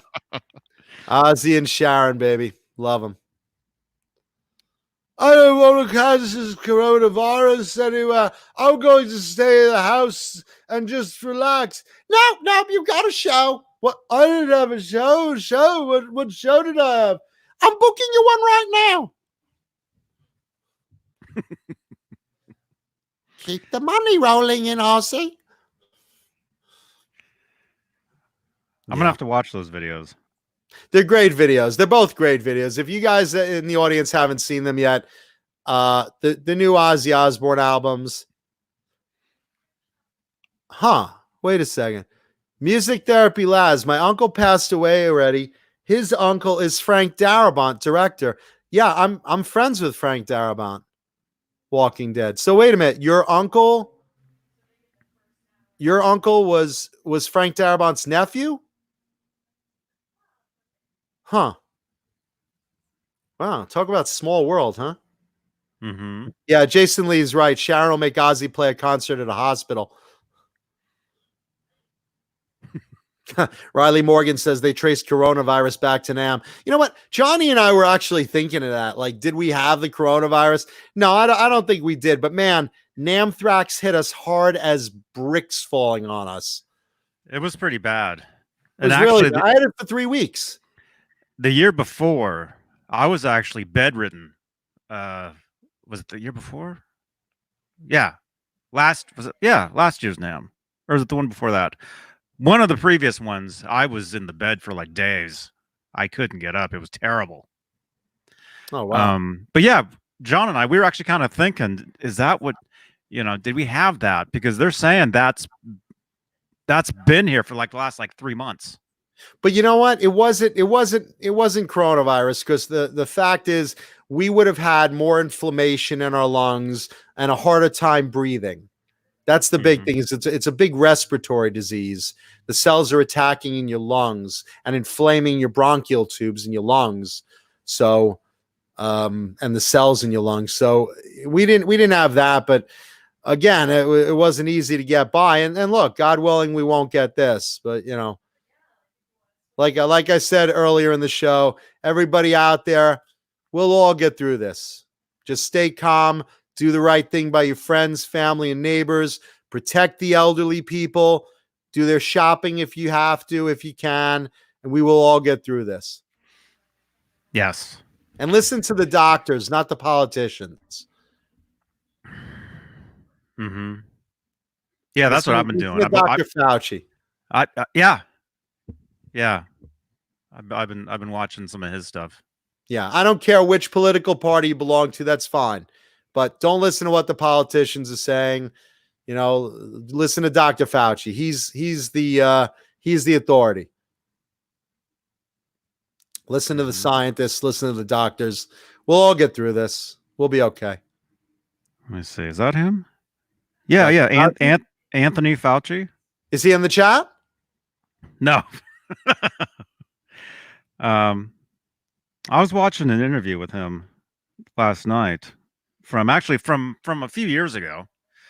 But he seems like a really good guy. I mean, the way that just the stuff that he was saying and Dr. Fauci? Yeah. I mean, why wouldn't he be? I mean, he's a doctor. He's a top scientific authority on that disease. Mm-hmm. He's got nothing to gain or lose. He's informing the public. Mm-hmm. And let's see, where did I just see it? Jason Lee's cousin tested positive for it today. And look, you're right. It does have different effect on different people. Obviously, elderly with or people with compromised immune systems, very susceptible to it. Someone young and strong are less susceptible to it. But remember, anyone could get it. Anyone could carry it to other people. Even if you're the healthy one, it doesn't affect that much, or you don't show symptoms. Don't hug dad or grandma, grandpa. And like Jimmy Kimmel says, do the L bump. L bump. Everybody, no more handshakes. No more reach arounds. L bump. Someone wants you to. I was getting a blowjob the other day, and she was reaching for my balls. I'm like, whoa, what are you doing? Elbow them, elbow. And then after it hurt, I said, stop that. Don't do that. Yeah, but just for greeting though, elbows, L bump. Give a little L bump to your buddy. Yeah. Oh, these days it's not even that though. It's we went to the grocery store and everybody's staying away from everybody. Yeah, you gotta. And 45 Lies says, my parents have just barred me from their house. I'm not taking it personal. Yeah, you can't. You know what? I have two parents. I've talked about them on the show here and there, Look, one is diabetic. One is living with leukemia. Both of them have very weak, compromised immune systems. I can't visit them right now. I'm happy to help them if they need groceries. I'll have something delivered, but I can't visit them right now. I don't want to, God forbid, have symptoms of it or no symptoms of it and put them in danger. So Like I said, protect your parents, your elderly, and just be careful. Be careful, everyone. Wash your hands constantly. Don't go crazy if you don't have Purell. Soap and water works great. 20 seconds, right after you jack off, and right before you jack off. Yeah. If you're out there and you're diddling your clit, make sure it's with clean hands. Oh my God. Yeah, that's what she said. Anyway, so remember, we love you guys all. Be careful, be safe, and happy St. Patrick's Day. What do you think, Johnny? Are we good? Yeah. Please leave a thumbs up for the video. Subscribe. Tell your friends to watch it. If you missed any part of it, we have the rerun video posted up on YouTube. Mm-hmm. And let's see. Facebook. And Facebook. It's all over the place. Facebook as well. And podcasts and all sorts of stuff. Yes. Yeah. I'm going to have to work on the podcast later tonight. There we go. Podcast. All right. Thank you for watching, everybody. And we'll see you guys. I was going to do something every day this week because, everybody's home. So I'll do something tomorrow at some point. There you go. So, Johnny's going to have the Johnny Beane chicken taco food review. I would, but well, seriously, I don't think they even have it yet. So Crowbar says it was kind of a mellow show by Johnny Bean standards. Well, we're easing you into it, I guess. We're easing you into it. Easing in. Yeah, next week I'll have no clothing on, so stick around for that one. That'll be the Johnny Bone show. Oh, yep. All right, I was gonna do a raid, but I don't see anybody on. Everyone's home, no one's on. I don't. Fortnite. Yeah, I really. Yeah, Krellbar did everything except bang my cock against the microphone today. I don't know if it was quite a mellow show. Yeah, it was a bit crazy. We lost Rob Johnson. I don't know what happened to him. We still don't even know what happened to Rob. We don't know if he was passed kidnapped out by the Russians or if he just like collapsed. We hope he does. We hope he's not sick. Yeah. And yeah, remember, if you're having a gangbang or an orgy this week, no more than 10 people and 6 feet distance from each other. So you'll have to do like the running fuck. Just run, pump, run, pump, run. Just stay back. So. Oh my gosh. All right. We're good. All right. Thumbs up, please. We love you guys and gals. We love all of you. We'll see you guys. Oh man, where is it? See you guys later. Yeah, see Be you guys safe. tomorrow. Oh crap. Why is that not doing that? Oh boy. Here, I'll have to do this and then we'll come back. Tech moron St. Patty's Day.